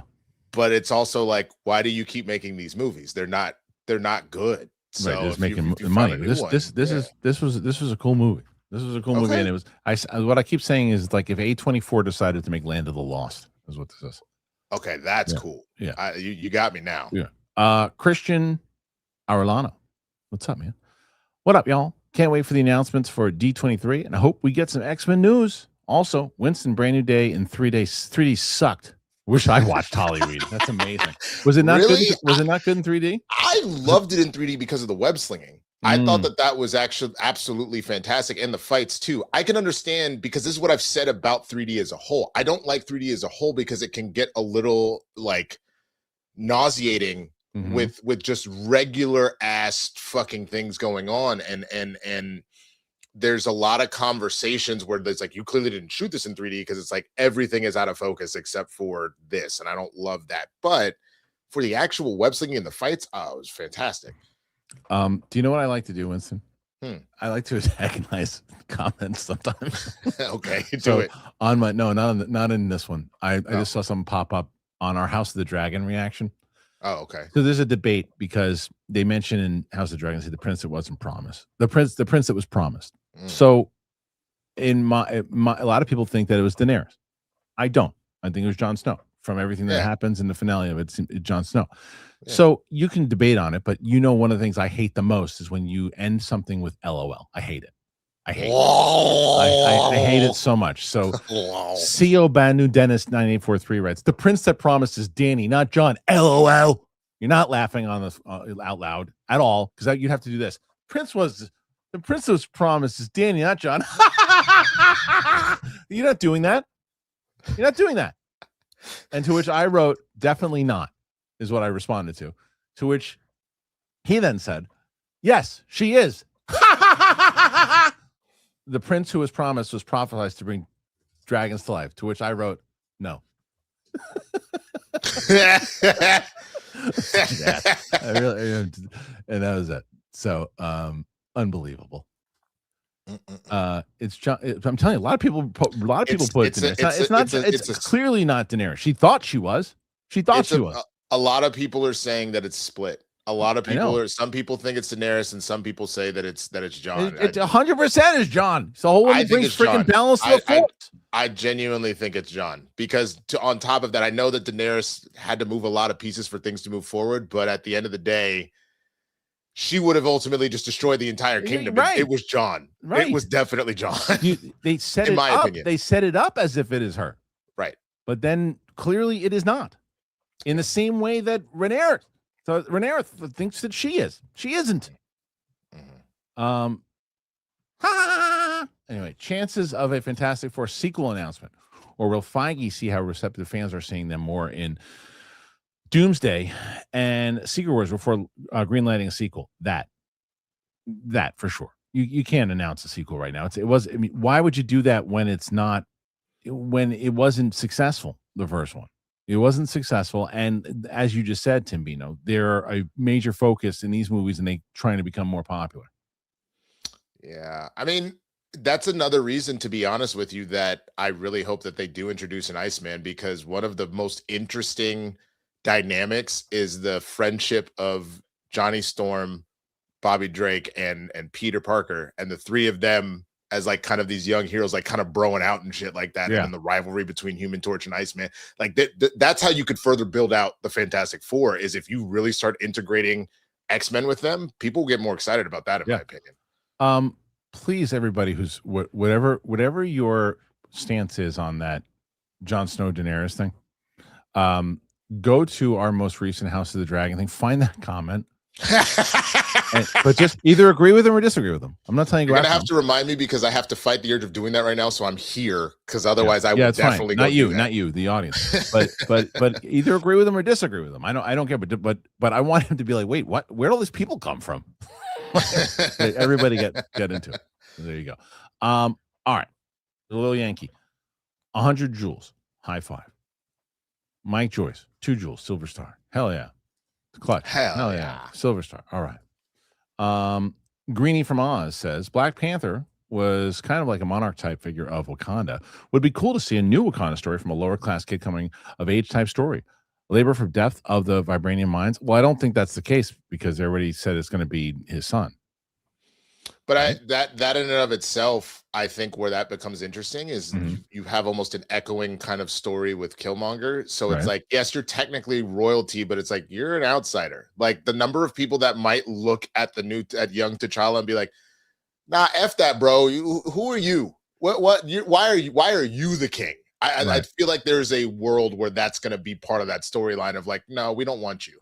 And I think that could be really interesting, honestly. Fair, but I just don't. Again, it's the whole thing we got into yesterday with the confusing argument. I don't want to do that again. What a can of worms. The Spider-Verse trailer just leaked. It looked nuts. Donkey Bong says. Well, there you That's go. what I was talking about earlier. Yeah. Uncle Alert, 440 joules. Thank you, Servitor. Kika Lodestar is constantly talking about 12 Monkeys. Maybe eventually watch the movie. Soon I'll be watching the show. End of Oak Street wasn't a bad movie. Yeah, it's an August movie. It's an August movie, and I liked watching it in the theater. So let me ask you this: Yes. if I've only seen Odyssey once and I haven't seen it in IMAX, yeah, and I've only seen Spider-Man once, and same thing, I want to see it in IMAX when I can. Is it one of those things that I need to go rush and see Oak Street first, or should I try and work on those, since those have been hard to get tickets for anyway? I would tell you to go see Oak Street in a packed theater. Okay, because it enhanced the experience for me of all the people screaming and yelling and and I went to a critic screening and people were screaming and yelling, and one guy was bouncing off the wall scared of this one particular moment that was happening. And so, like, if you can, go check it out. Okay. All right, noted. Hugo Chavez, 10 joules hiding. 10 joules is a happy poop. Thank you, man. 10 joules more happy poop. Thank you so much. All these happy you guys owe me a free Mr. Cook t-shirt, says Alan Smithy. 100% we do. You have offended me for the very last time, Mr. Cook. The emphasis on Mr. Cook is even better. Yo, Roka called him out though on the play the other version of it that has that first line of him in the cafeteria or whatever it is. I will. Hold on. Let me do that. I'll do that. Because the other reason I want to do that is because watch the second slap from the guy that says Mr. Cook and how he goes, oh, it's the best. Ready to stick a hot iron in my mouth and welcome that serial murderer into this colony. Besides, it's been so long since we've been to a party. I'm not exaggerating. You have offended me for the very last time, Mr. Cook. I demand satisfaction.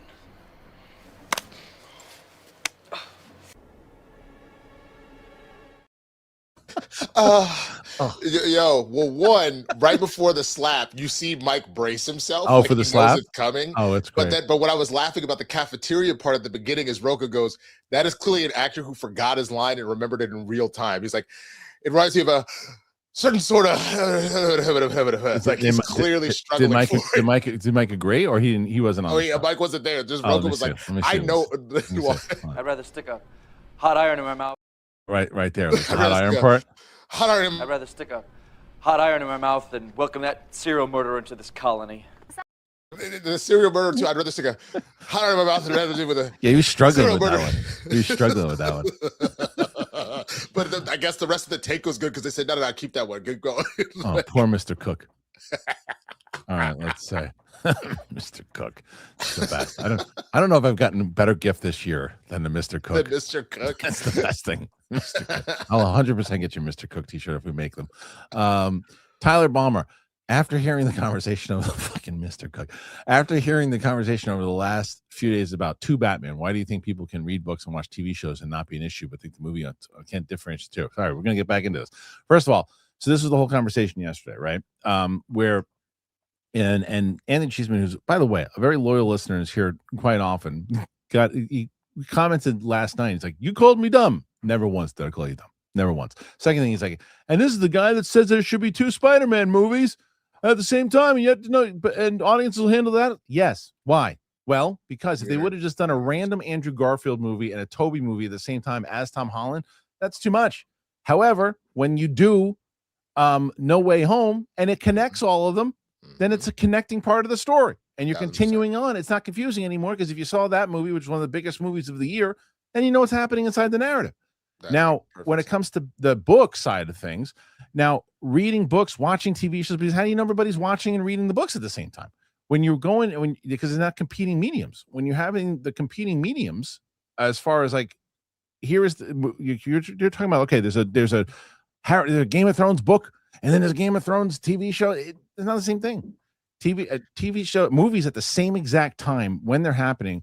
Now, if you would have done, if it would have succeeded with The Flash, and you would have succeeded everything that happened, let's say The Flash was one of the biggest movies of all time, and then you did a Ben Affleck movie and a Michael Keaton movie, again, it's the same situation as the Spider-Man. Same thing. Right. And I think that's the whole thing. You can't just do it out of the blue. So if there is a secret plan for them to explain and include them both to do that, fine. Yeah. Then fine. But the idea of fully diverged universes and trying to just randomly do that, I think the other thing to keep in mind is with books and with TV, they have a tendency to have more connected, like the core audience tends to be more connected to that medium that they're following to a T. Like comic fans, as we know, we can follow an ultimate universe and a regular universe and all that because we're digesting comics constantly. Movies are such a general, everybody involved scenario. You're gonna confuse so many people that don't do this religiously. They just go, oh, there's a Batman movie out, I'll check that out. Like, yeah. And well, here's the other side of what I thought about too, is that, let's say, here's the other thing. Let's say that there was a Batman movie in the DCU already, an established Batman that people loved already, right? And then the Batman Part 3 was coming out. So let's say they established Batman already. This new Batman is Alan Ritchson. First name. Okay. So Alan Ritchson comes in, and he's the new Batman, and he's in a movie that comes out with nothing else around it, connected to the DC, that's in Superman, and people love it. And then he's in a movie with, let's say he pops up in a Superman movie, people love him. Then he does a movie and people love him. Great. Then you do his movie and then the Batman 3 around the same time. Different scenario altogether. Could the audience handle it then? Yes, because they're invested already. Because they're invested in the characters, and now they're choosing to do it. They have not established the DCU Batman. So if you've already established Robert Pattinson's Batman in this movie already, they're going to see that because they know that. It made almost $800 million. If you're putting another competing Batman at the same time or 6 months in between, you're like, wait, I didn't just see that. What is that? I don't know what that is. You're confusing the audience. That was my point. No, not that you, not that you couldn't, squash that confusion down the line, but not right now. Mike Joyce, Ron H should join the Discord, right? I mean, how many people are in the Discord now? I'm sure it's doing pretty well. Well, a decent amount of people. Yeah, people got. I pop in like I mainly read. I don't interact as much. I interact more. Yeah. Armada 8YT. End of Oak Street movie sounds like a parody of a Penny Barber movie as Freddy Krueger. That is, I mean, if it's Damn. Someone said something about Dude, that'd be Wet Dream on Elm Street. Well, but what was it? Someone said something about one of the tiers, what Penny Barber would do to Mike, and something about her pegging him, and PLD started playing fart noises. It was hilarious. It was hilarious. It was really good. It was a very Fred the Engineer moment for PLD. Ayoshi Yumatsu, any truth that Jelly Roll auditioned for Professor X? If we could only be so lucky. Cell X23, knowing who the professor is, and Sadie gives us an idea for the age range. Magnus is going to be a badass younger version. Look forward to the future. What is that now? Knowing who the professor Magnus is going to be a badass. What does that mean? Magnus is Magneto. Oh, Magnus. Eric Lencher, aka Magnus. Yeah. See, I'm not. I don't pretend to be. No, I didn't realize that was his name. So yes, Magneto has to be a badass younger version. If I remember, his full name is Eric Magnus Lencher. And okay, so like Charles. Lencher. Okay, I didn't know it was Magnus. Okay, there you go. But no, Charles. That's what Charles tends to call him is Magnus. No. Okay, 377 members in the Discord currently, which is great. Happy poop. Thank you, Mike Joyce. Cuito 440 Uncler. Thank you so much. Expecting any D23 news on apples? Oh yeah, a few apples. Apes, aliens, or Alien or Predator? That's a good question, right? Because you tend to forget now because of that merger that those particular franchises. Maybe I know that Apes is certainly possible because they had mentioned they were doing that whole other spinoff from it. So is there any movement on that? I don't know. That would be cool. Same thing with Alien or Predator. So I'm not expecting any news, but I would actually welcome news for it. I think that would be a great choice than a change than just having Marvel, Star Wars, Disney, Pixar. Let's do something else. Yeah, show me what you got. Guido, 550 joules. Stay hydrated. We'll do. Jean-Francois Dorian. Did I get close? Do you think they will talk about Coogler X-Files? Oh, that's a great question. That's a great question. Because I'm assuming that's happening pre Black Panther. Yeah, and there's been rumors and stuff that have been popping up, and I think the answer is yes. I think the answer is yes, and I think David Duchovny pops up on stage with oh my god, help me, PLD. Jillian, what's her face? Jillian Anderson. The one that Thank you. Brain fart. So yes, Jillian is Mulder and Scully. When they're going to show up, I think they're going to show up 100%. Trey Porter. Well, you know what, Winston? I'm going to go back on what I said. I think that Ryan Coogler will be there to talk about it, and then I think Ryan Coogler will be there again to talk about I think he's going to introduce Storm. That was I'm glad you've come back around because that was my thought process. I think, especially if you want to tie her into that story at all. Yeah, the X-Files side of it. The X-Files side brings it along to me. It's like, X-Files plus doing this, that makes sense. Yeah, that makes sense. I just watched the Josh Gad Jennifer Lewis video. That's amazing. I gotta check it out. Gotta check it out. 10 joules hiding. Christian Unpronounceable. Hey guys, just to let you know, Sam Whitwer is on the latest episode of Dropping Names with Brent and Johnny. He talks Maul for a bit. I gotta text him again. I'm gonna try to get him. I thought I had him for a second, and then Disney's like, "Hey, here you're getting Sam on your show." I'm like, cool. I don't know what the hell happened. Well, that's cool. Mike Joyce, any good music you've been listening to lately? I've been listening when it comes to working out. I've been actually listening to a lot of trance music as well as writing. I listen to a lot of trance music. But then for when I'm driving and stuff, I'm listening to a lot of the soundtrack for the show. Let's see what let's see what pops up. I'll put it on shuffle.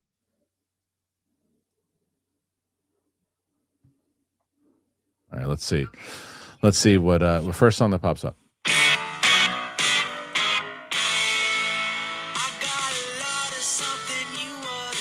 That's the first one, and that's from the 88. That's one. For me, recently, I've been super into lo-fi versions of like a bunch of different stuff. So like of the Legend of Zelda themes, of random hip hop tracks. Just like I've been doing a lot of editing. I've been doing a lot of writing. So lo-fi shit is really easy for me to kind of lock in and just work. And it's fun to do it to stuff that like I'm already a fan of. So that's me right now. Amazing. By the way, update. I went and I looked at the replies for that for the video, And people being respectful, don't be, and that was the other thing. What I did not like, as much as I don't agree with Cheeseman yesterday, people shouldn't. He didn't say anything that should have been. He shouldn't have been, bombarded yesterday. Should be able to voice his opinions. So let's be nice to people when we're talking to them. Anyway, the prince that was promised is not Danny. It was the prince that was promised is Danny, not John. Says Seba Dennis. I said definitely not. And then, oh man, I can't read these freaking comments. Hold on a second. I'm trying to find them, and I can't bring it up. There it is. I want to read what people are saying, because we got 6 replies so far. So Thanos Pants writes, "Aye." The Brandon Salad writes, "Is John, brah." Ayoshi writes, "It was definitely John. Daenerys was made to look like it was her, but the whole big reveal is in fact that it was in fact that John, the prince that was Wasn't promised." that the whole thing with him with the scene? The scene when he starts banging his auntie is like around that same time, where it was like, hey, not only is that the child of so-and-so, but also that's the prince that was promised. Like, I'm gonna make it easier for people. I'm pinning that comment. I'm pinning it. Hell yeah. Now I will definitely get on that pinned. later. Now it's pinned. So now I want to see at least 50 comments on that thing. And I'm not telling you to agree with me. If you don't agree with me, just tell me why. Which is totally fine. But I want that guy to be like, what the hell just happened? Alexander Wilson, will the new Conan movie be announced at D23? Oh my God. I don't know if I would be happier if, hey, listen, I saw Olaf backstage and I said, get out of here. I wanted to talk to you about everything. I know that you wanted to see them Frozen. I know that maybe the hat is going to come out and talk about lightsabers or whatever, but I do not want to talk about that now. No more Marvel, no more Hulk, no more nothing. I'm going to be swinging my sword one more time as King Conan. In the first movie, I was sitting there at the end and you heard, yes, I'm old, but I wasn't really old. Now I'm old. And I'm going to be there, and I'm going to be swinging there. And here's my new guy who's going to be coming out as well, Alan Richardson. There he is. Look at him. He's got not a lot of body fat. This is good. So we're going to be doing it. Come see us in about 20 years when we make this movie. Thank you, Arnold. Perfect. Okay. It's pretty good, man. Ayoshi, what is a film you put on when you need to feel good? Mine is On the Town. Gene Kelly, Frank Sinatra, and Jules Munchin just brings me total happiness. I've said this a few times. Rush Hour 1 and 2. Pretty Woman. All right, next one. Triple Killer. No Young Beast. Kellen Lutz looks like Beast. Kellen Lutz. I just don't think he's the best actor. Personally, I'm sorry. I mean, I could see it. Does he play smart well? Because, like, I understand that Beast looks like a beast, but this person needs to be able to be a Shakespearean. Hold on. PLD, keep doing what you're doing, but don't stop doing it. No, he doesn't play smart well. He was in Twilight. It doesn't mean anything, but no, of course, because obviously I was shitting on Pattinson, and I ate that. I ate that one, but like again, he has to be the smartest person in the room by a mile. So, like, can he play intelligent? Yeah. Aiden, the pinned comment is on the latest House of the Dragon reaction with me and Sam. Okay. Bajaro, when do you guys do the Rocky Creed reactions? It's all on me right now. It's all, there's a possibility that I might be able to try to knock some of them down for September when I'm running the Kickstarter, because I think those might do well. I mean, we would watch the whole series, even though Winston has seen. I've seen all the Creeds, and I've seen bits of Rocky 3. Right.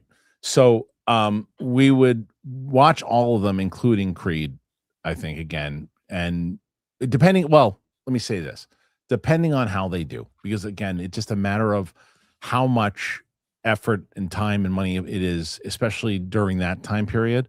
So Winston and I probably take a shot at trying to do it, and maybe that's what we'll do during that month, because I'm gonna be really, really busy and probably the most tired I've ever been in my life. But my goal again is to try to make sure, and for people who I have been finding out more information about Kickstarter. I don't know if you knew this, Winston, either, but like, you need to make like 25% of your goal within day one in order for Kickstarter to push you in the algorithm. Oh, wow.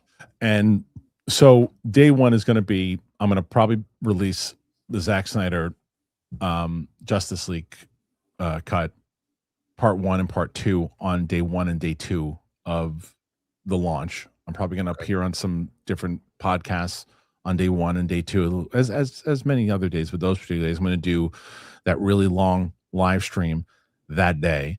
I'm going to do Instagram live things. I'm going to do Facebook live things. I'm going to do a bunch of different things to make sure that I can push it. And I've been telling people, you get 13,000 people put in $25. That's it. We did it. We made the show at the level we wanted to. We do over that, then we're making some offers to some people that we didn't think we could make offers to initially. Okay, Beagle Studios. Ahsoka being the character of Disney Plus, and then everything post Episode 9 to be the general focus is smart. Marvel should do that with Daredevil and street level characters on occasion to be in movies if necessary. Well, I don't know how smart that is, because remember, the series didn't do very well. So I don't know how smart that is, because how many people, like outside, I think what PLD said makes sense. Let those types of series be for the hardcore fans. And that's something to be, if PLD is right on that, I walked back a lot of comments and I said, look, if you're going to make certain shows for your hardcore audience and they're not made for the rest of if they discover it, great. If they dig it, just as good. But this is really for the people who've been investing for as long as they have. And we're going to do that on Disney Plus, and then we're going to give them a movie. We're going to give them all that Thrawn stuff and give them all that. That's great. It's a good strategy if they stick with it. And then the big saga movies are for everybody. Okay, it's not a bad strategy if they can make that happen. Greenie from Oz, support Derek Johnson. I got to make sure that I email Derek Johnson today. Is it what's going on with? Oh, he had given my his email to PLD for me, and I gotta give him an email. Thanos Pants visiting the U.S. for the first time. I have a culture shock about how obnoxious people have been in the theater. Oh my god, you have no idea. One guy took pictures of Flash on. You skipped one a little while back about the Jennifer Lewis. Well, let me finish this first. Visiting the U.S. for the first time, having a culture shock about how obnoxious people have been in the theater here. One guy took pictures of the Flash on. It's like going to the zoo. It is the absolute worst. It is the worst. It's pretty bad. It's the worst. I'm not seeing the one you're seeing. Someone had said I just watched that Josh Gad Jennifer Lewis video and I died. You brought it up and then something happened and you started talking about that instead. Yeah. Wait, we didn't talk about it? What do you mean? I'm confused. I'll see if I can find it. Give me a second. There's another one? No. It's just the one. But I don't know. Do you unstar things after you look at them? I'm really confused right now. Hold on. The only one that I saw was the one that we brought up, the one that Trey brought. Trey had said that. Is there someone else outside of Trey? Maybe not. It's okay. Don't worry about it, I guess. Wait.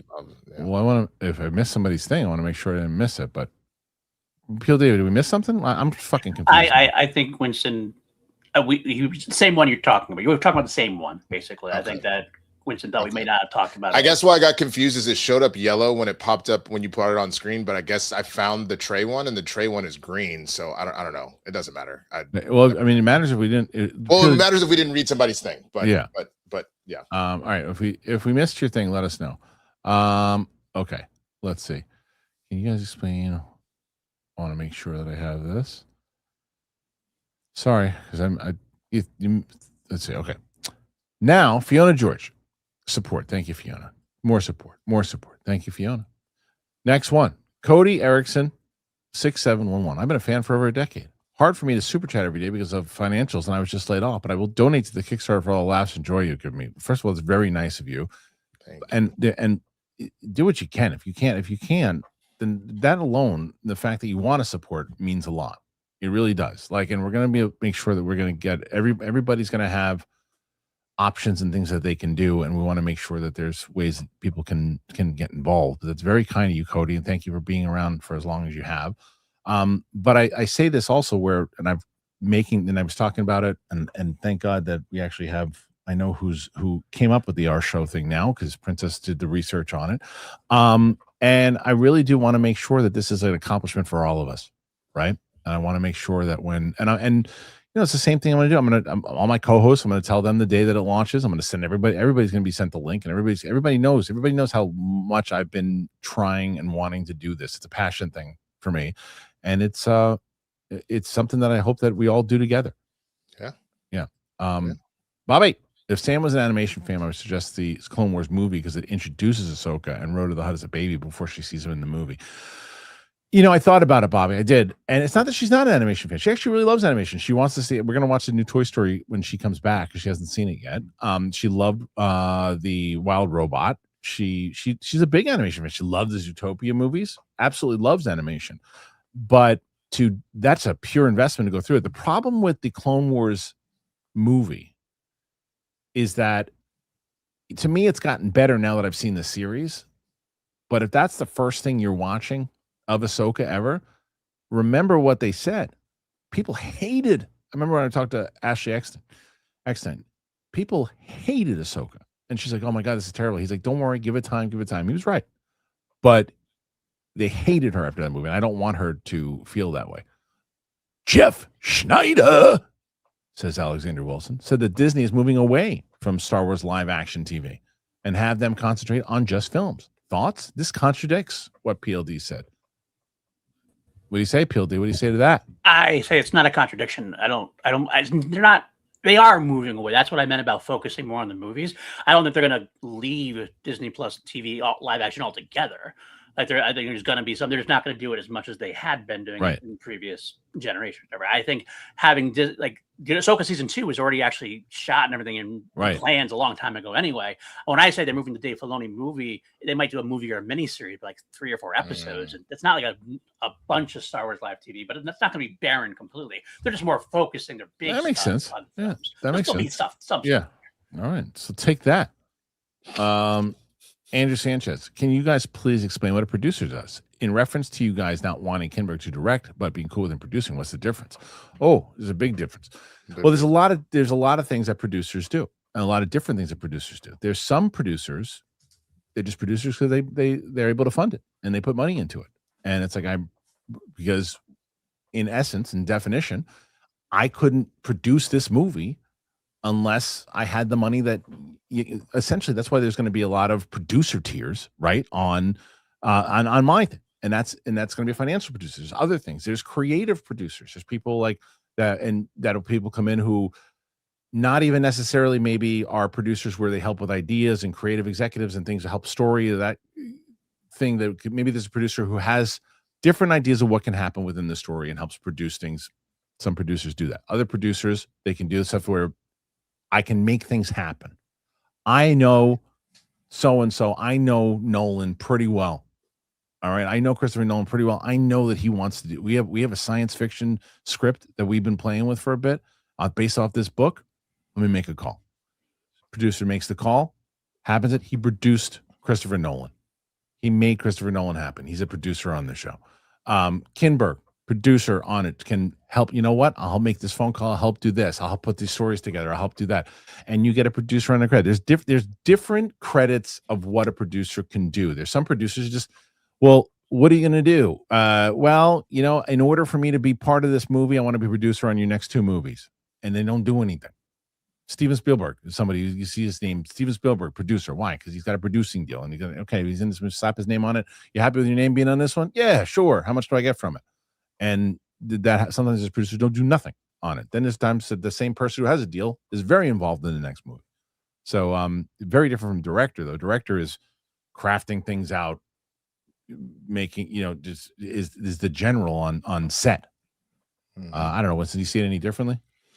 No, I think that's pretty. There are different levels of producers. Typically, when you get EPs, they have a tendency to, and again, this is movies we're talking about. I know TV shows kind of function differently because then there's actually, like, as you mentioned, creative producers. You kind of end up with the writing producers. If you ever really want to get into that, I would say go look up writer titles on TV shows. It's actually very interesting how that works out. But yes, the producer is more the idea of exactly that. You produce this thing, make sure that it actually comes to fruition, whereas the director is directing where it's going, if that makes sense. So think almost general in the army and then like your lieutenant type scenario. Yeah. If that makes sense. Mike Joyce, should we spoil House of Dragon season 4? No, because you know, spoil it for me. Don't do that. Pat for president. I saw Spider-Man Brand New Day in Dolby yesterday. First time experience with Dolby. The sound is rich and the visuals are wonderful. Took the best parts of IMAX and mixed it with cozy recliners. It was a fabulous experience. I love that. You know, what did I just see? I just saw where I went to we went to Regal.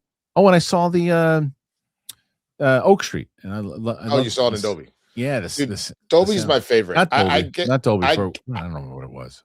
I get IMAX with just how the screen is formatted, but Dolby to me is my favorite format to watch mostly. And I haven't seen a movie in Dolby in a minute because I've been having to do stuff at the smaller theater I was telling you about. But Dolby's the best. Yeah, I'm sorry. Paige did the research, not Princess. I misspoke. I apologize. I prefer janky Spider-Man over Dolby Spider-Man. Beat it. XXX gone dull. X Oak Street was super fun. My 12-year-old loved it. Yeah. It's a great movie. It really is great. All right, let's see. Next one.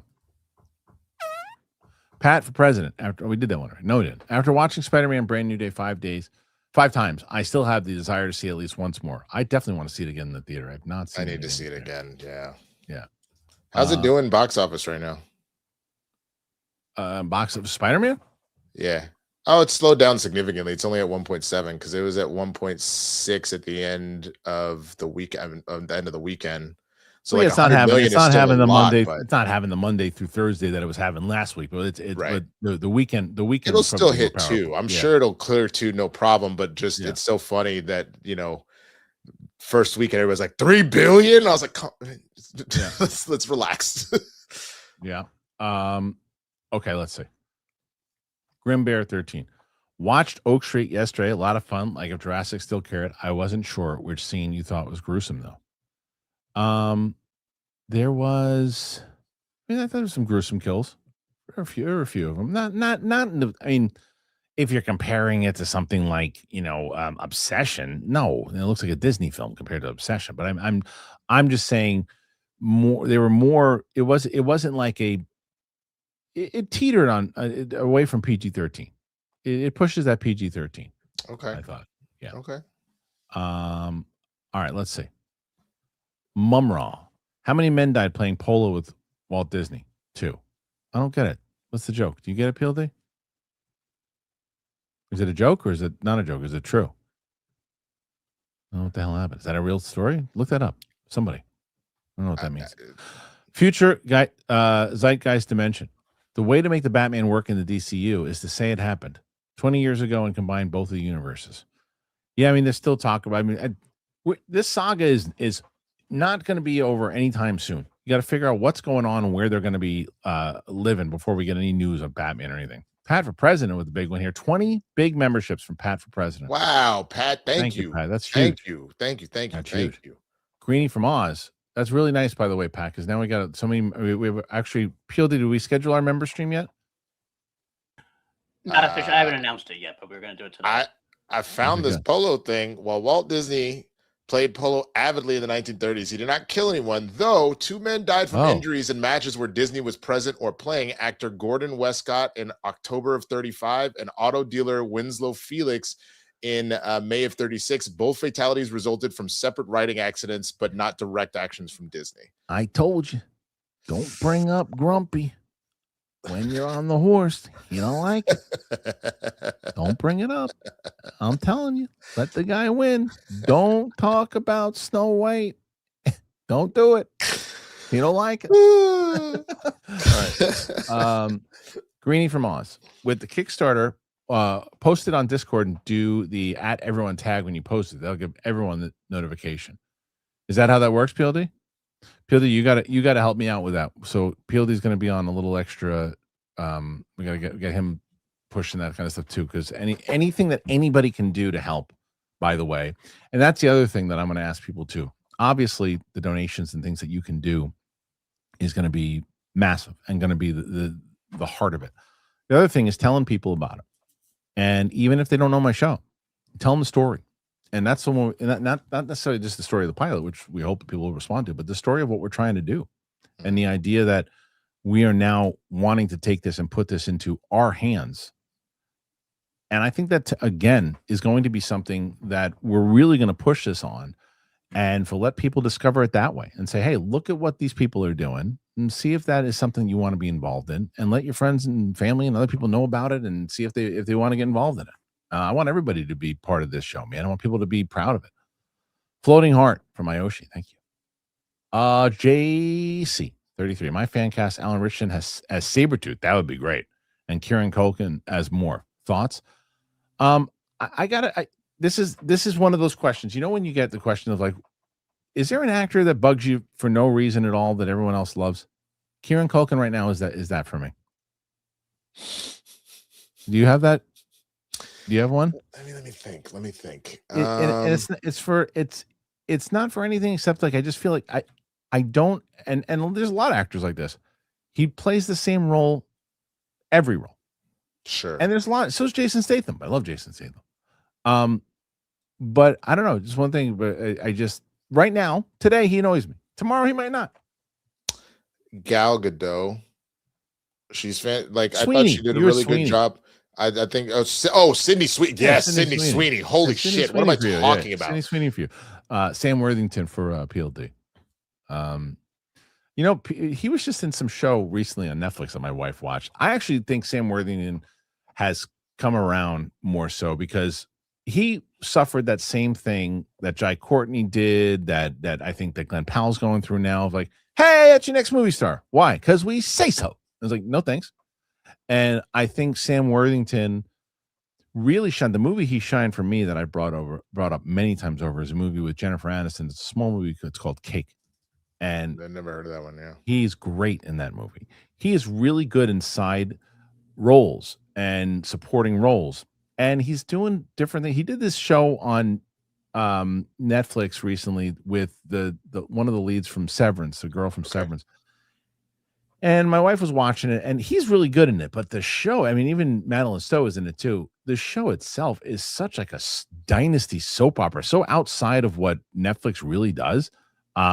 I watched the beginning episode, which I thought was good, and then my wife, of course, watched the damn thing without me, which in turn I don't really care now that I saw what the tone was. And by the time I get to the end of it, I watched the last episode with her and kind of figured everything out anyway. And I'm like, the tone of this show is a little too dynasty for me. Anyway, yeah, Matt Force standing up like I'm Spartacus.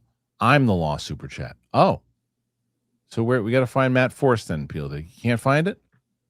Let's see. I'm going to look again because nobody else is doing their job. I don't have access to that. I can't. Let me see if I can find Matt Force. Hold on. Let me see. Matt Force. Okay, so I wasn't crazy. I mean, you're still crazy, but let me see if I can figure it out. Hold on.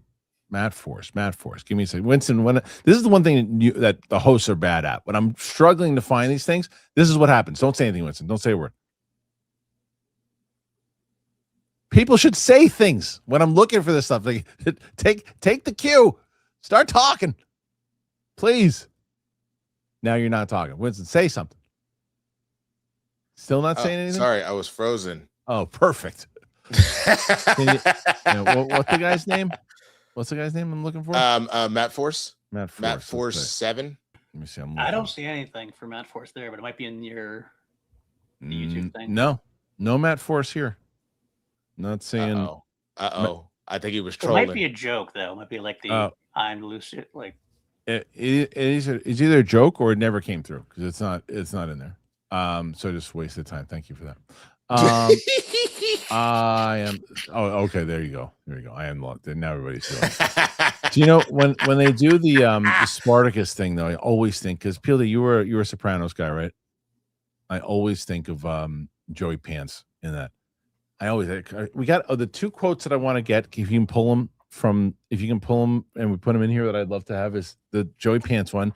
They didn't wear flat tops in ancient Rome. That's the one. And then the other one is from Game of Thrones, the House of the Dragon one, the new one that's been going around. The I'm back, imbecile.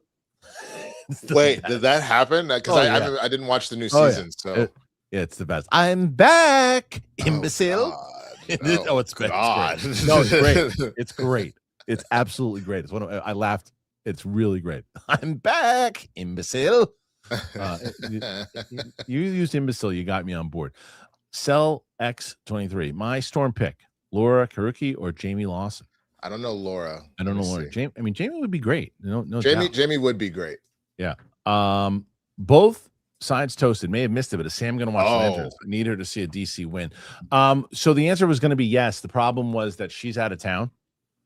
So she's out of town. We missed it, and I don't even know if I'm gonna react to it. I think I'm just gonna watch it, and I'll maybe just review it.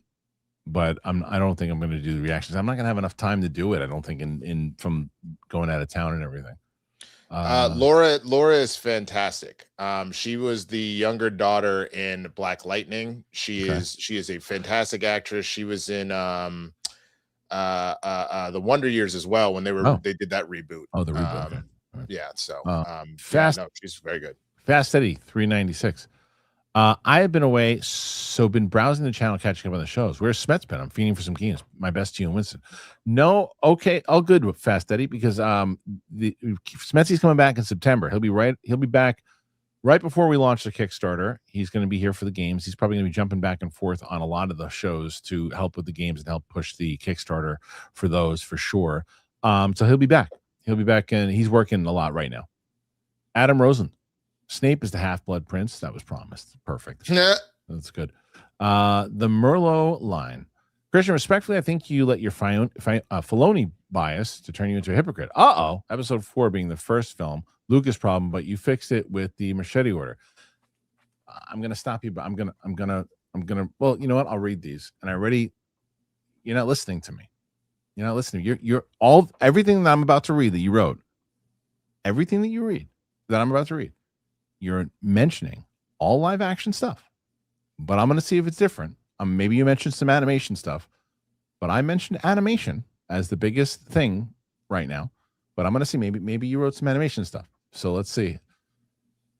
Being the first, you fixed it with the machete order. Prequels have a less serious vibe. It's live action. Lucas problem, but you fixed it by starting Andor, live action. Obi-Wan show stinks, Disney's problem, but you fixed it with Patterson cut, live action. Ahsoka shows up in live action without a backstory, Filoni's problem, so you don't care. I think an easy and effective fix would be to show the Clone Wars movie. Type this before you just talked about it. I'm still loving the journey overall.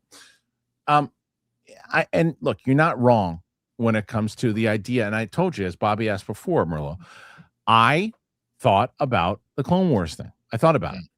And I just don't think that's, especially now. And the other thing is she's already seen the Ahsoka episode. She doesn't need it. She doesn't need it. And, it's just not something that I think is it with the amount of time. If I didn't have anything, if Sam was coming in here, this is another reason too, time. I have to officially balance my time. Right. And Sam's time, obviously, is the more important thing. So if Sam was coming in here 5 days a week for 4 to 6 hours a day, I'd say, let's give Clone Wars a shot and see how it does. People have been talking about it. Let's see how it does. Let's see how Rebels. I've got to knock out all of Mandalorian. I got to knock out those 2 episodes of Boba Fett. I got to knock out. We're going to probably do the Ahsoka Patterson cut, season 1, but that'll be next year. But we're going to do all those Mandalorian, then season 3, then Mandalorian Grogu, then the Zack Snyder Justice League, then potentially Aquaman. I don't know. Maybe The Flash. I don't know. But then all of the X-Men movies. And then all the Harry Potter movies. So we're going to be busy for the rest of the year. But thank you for the comments. I really appreciate it. And thank you for watching the journey in general. I'm patient, but Smets Games withdrawal is real. Thank you.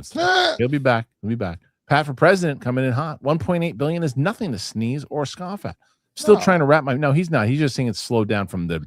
I'm saying the speed at which it was at, and people specifically be like, this is going to be a $3 billion movie. And I was like, let's wait and see. Let's see what the weekend. Because even weekend 1 to 2, people are like, man, bro, it's crossing 2 billion next week. And I'm like, no, it's not. It crossed 2 billion faster than any other movie, minus Endgame. It's getting there. It's still not there. It's at 1 point. Close to You're talking about 1 billion. No, 2 billion this weekend. It'll be 2 billion for sure. It'll be by this weekend, sure. For absolutely. It'll still be fast. But people were trying to say it was going to happen between weekend 1 and 2. And 2 billion has to be by third weekend. Seems like Spider-Man popped the cork of shaken up bottle of desire for a good superhero movie. Yes, and it has a proven IP with a good superhero movie attached to it. Yes. Sun Devil Roadrunner. I haven't heard any Mystique talk in these X-Men rumors. Who would you guys cast, and what's your concept? I was thinking an Asata Shakur, Angela Davis-like character. I'm not going to tell you again, because I'm so far removed from the younger actors these days. I'm going to let the better people at casting decide that stuff, but I would like to see this. The same thing Winston was saying. I don't necessarily know if you need Mystique in movie 1, because the fact that she's been made so famous already by both Rebecca Romijn and Jennifer Lawrence. And Jennifer Lawrence, but was this? I don't know. Was it Stamos or O'Connor? I don't remember what her name is anymore. But anyway, she was good in those movies. So you don't need her right away. Yeah, it's so funny. I mean, Mystique has always been an interesting character, but it was wild that when you got Jennifer Lawrence attached, they decided to push Mystique heavy and make her like a main character when she's always kind of honestly been a little bit of a side character. I'm more interested to see them do Kitty Pryde correctly than I am about worrying about Mystique personally. I think Cell X23, I'm going to call Rip Van Winkle, says picked for Emma Frost, McKenna Grace, or Isabel May. Well, my friend, you've been sleeping, because Samara Weaving has already been cast as Emma Frost. But those are good. Those are good picks.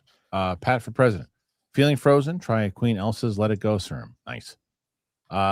Sam. Storm seems like it might already be cast, but I saw Couture with Angelina Jolie, which introduced me to Anya Ani. Maybe she could be in Black Panther. Again, okay. I didn't see that movie, but that could be it. That could be it. Okay. Pat for president, 10 large months. I thank you so much, Pat. Really appreciate it. James Kling, 440 joules, Uncle Alert. And then James Kling also gives another one. So Winston, 75, pretty damn good. Pretty damn good.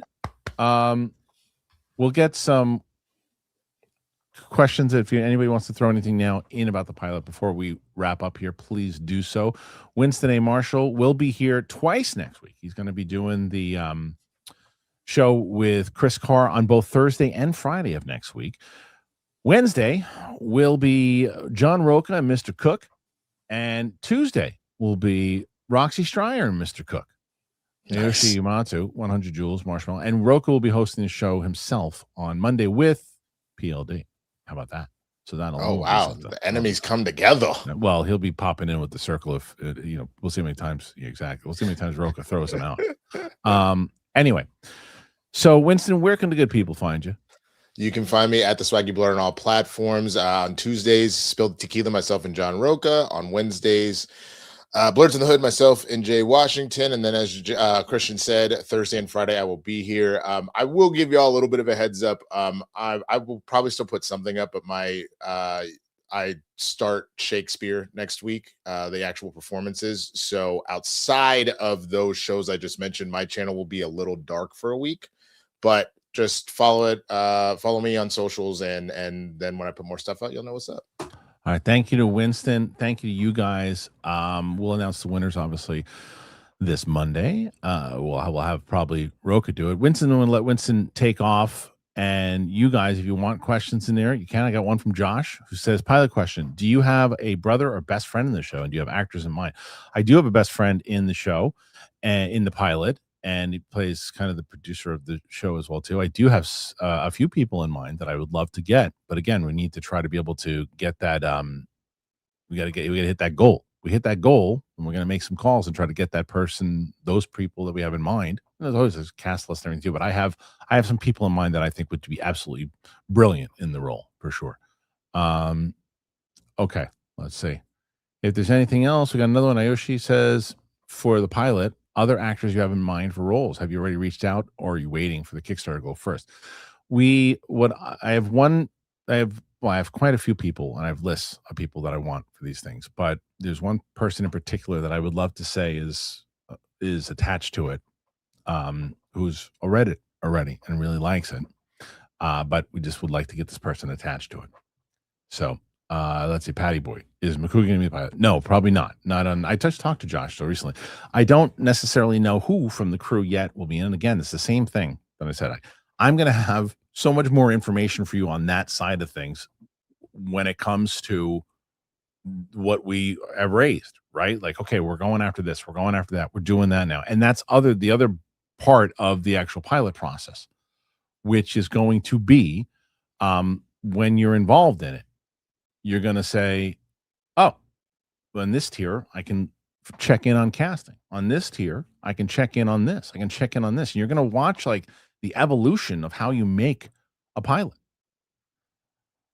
Same thing, I'm going to reach out to Andrew about potentially promoting it. And same thing, like there's stuff that for me, there'd be more stuff for Andrew to do 100% in the series when it came out. Not I know there's tons of characters that I know that Andrew would be perfect for. Sam can be your Stanley, do small cat. I would love to have Sam do that 100%.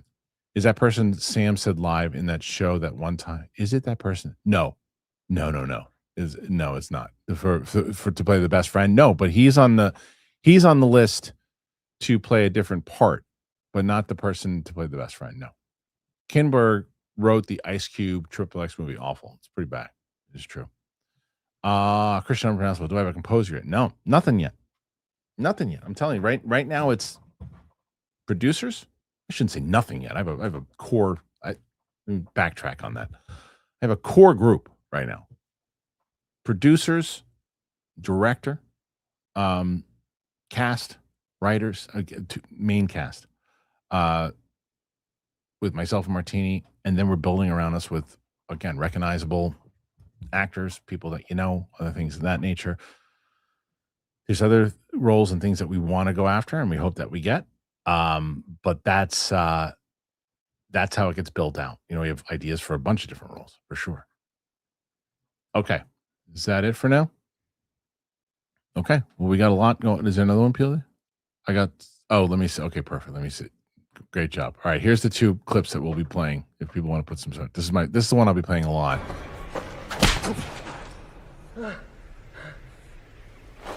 I'm alive, imbecile. I was alive. I'm alive, imbecile. Not I'm back. I'm alive, imbecile. That's good. And then this one. Look at Kirk Douglas's fucking hair. They didn't have flat tops in ancient Rome. Such a great thing. It's really good. I'm alive. That's what it is. I'm alive. Okay. Perfect. I want to go. You know what I'm going to do before we sign off, and if anybody else wants to ask anything. Again, you got me right now. I'll ask anything you guys want. That's what I do. Is I'm doing. So this is your time to chime in. But I want to see if there's any more. How many more people commented on that video? That's what I want to check. I want to see that. Let me see, where is it? I absolutely have to watch that. I want to see how many comments. Let's see what has the guy responded to anything. He's probably swatting flies. Let's see. How many comments do we have so far? 11. You guys are disappointing me. Come on, what happened? Is that it? Oh, wait a minute. I didn't pin it. Isn't that it? Oh, wait, maybe it wasn't the most recent one. Oh, I'm sorry, Aiden. Maybe I was wrong. Was it? No, it has to be the most recent one because that's when she said it. I'm the prince that was promised. Wasn't it? Or was it the one before MPLD? I can't remember. Where was it? It was. Is that it? Yeah, it's finale. I thought I could have. So I'm going to try to pin it again. I just pinned it. There's 9 replies, so there's less. Even better. Now it's pinned. Should be pinned now. If anybody cares. This is all stuff I could be doing off air. Anyway, let's see. Let me get back to see if there's anything else. I know I pinned it now. Hopefully I pinned it. I thought I did. Maybe not. That voice is so preposterous from alive. Yeah, it is. I'm alive, imbecile. I thought it was amazing. Anyway. All right, guys. It's sort of like John Lovitz. And kind of, I'm alive. Are you? Where's your dragon now? Okay, let's fly. Away we go. Yes. All right. Oh, we got another one. This is, look at that. Geek Lodestars. I know you often say you didn't like your time at Collider, but if it wasn't for that, I wouldn't be here ready to support you. I've been watching since the Schmoes Know Movie Trip. Happy Friday. Well, look, let's make sure to be very clear on something. I'm very appreciative of my time there. I'm very appreciative and the fact that I am very aware that a lot of you found me from my time there. Make no mistake about that. I just didn't. If I can go back and do it differently, I would in a certain aspect and hope that you could find me in a different way. But I'm appreciative of it. I'm appreciative, and the things that we did. I was just watching the freaking. They were putting stuff up on the Schmoes, the Schmodown vault, and it's not time for it yet. It will be a couple more videos, but the 30 for 30 special we did on JTE, it's the best. And in those times, I really loved those times, and the kind of camaraderie that we built over at Schmoes and all that. It was amazing. It's just there were certain things that inside of both the Collider Live and the Jedi Council and all that kind of shit that I just would never do and want to be part of. But I'm glad that people found. I'm glad that people transferred over. I'm very appreciative of the fact that you guys found me there. So thank you. Patty Boy. After the pilot is filmed, where can we see it? So that's one of the things that we're absolutely going to make sure that we can announce when we launch, right? Because the idea, Patty, is that we can either do something where it's a link with a code that you guys can see it. We're going to have premieres in whether New York, LA, or whatever it might be. We'll probably have private links. There'll be ways for you guys to see it and make sure that, well, what the hell did I contribute to? You guys did this. Sure, you didn't sell it, but I want to see it, or sure, you're about to sell it and they don't let anyone else see it. I help pay for it. I want to see it, which is we 100% talked about. So, let's see. Yeah, that live scene is one of those immediately going viral. 100%. Okay, let's see. All right. Good stuff. Thank you guys so much for being here. Thanks to PLD, and thank you to Luke. Thanks to Winston A. Marshall for being here today. It's for Sam and MK for putting in their the time codes. So just a reminder, on Tuesday and Friday of next week, Mandalorian season 1 will absolutely be going up. The finale for season 1 will be going up on Tuesday. Season 2 episodes 1 and 2 will go up next Friday. Invincible season 3 episode 1 and 2 with myself and Ming will go up next week for sure. And then I will not be on the show all next week. As I told you guys, as the pilot and the Kickstarter are getting closer and closer, that my attention is really going to go to this thing as much as I can to get ready for what we're all about to do. So we've got Roka on Monday. Tuesday is going to be Roxy and Mike. Wednesday, Mike and Roka. Thursday, Winston and Chris. Friday, Winston and Chris. So just so everybody knows what we're going to be doing. And that's about it. So appreciate you guys. I am going to be doing an out of the theater reaction for the new Insidious movie. I'll be seeing that on Tuesday.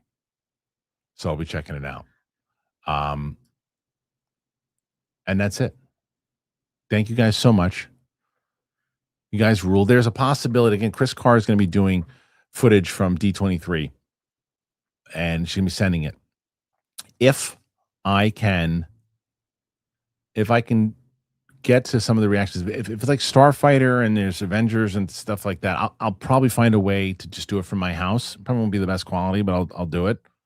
And that's it. And yeah, it looks like Mr. Cook might get his first win this week. Depends. Unless somebody comes in big here, but I doubt it. I'm literally about to sign off. Thank you for all the support. And thank you guys for when we get this thing going. Like I said, I would assume even yesterday, if I look at yesterday's show,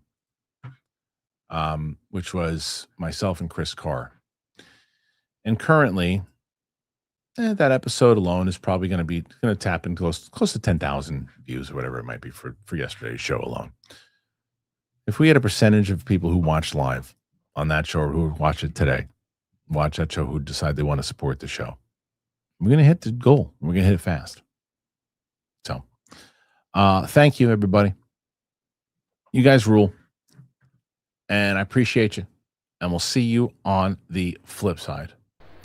You have offended me for the very last time, Mr. Cook.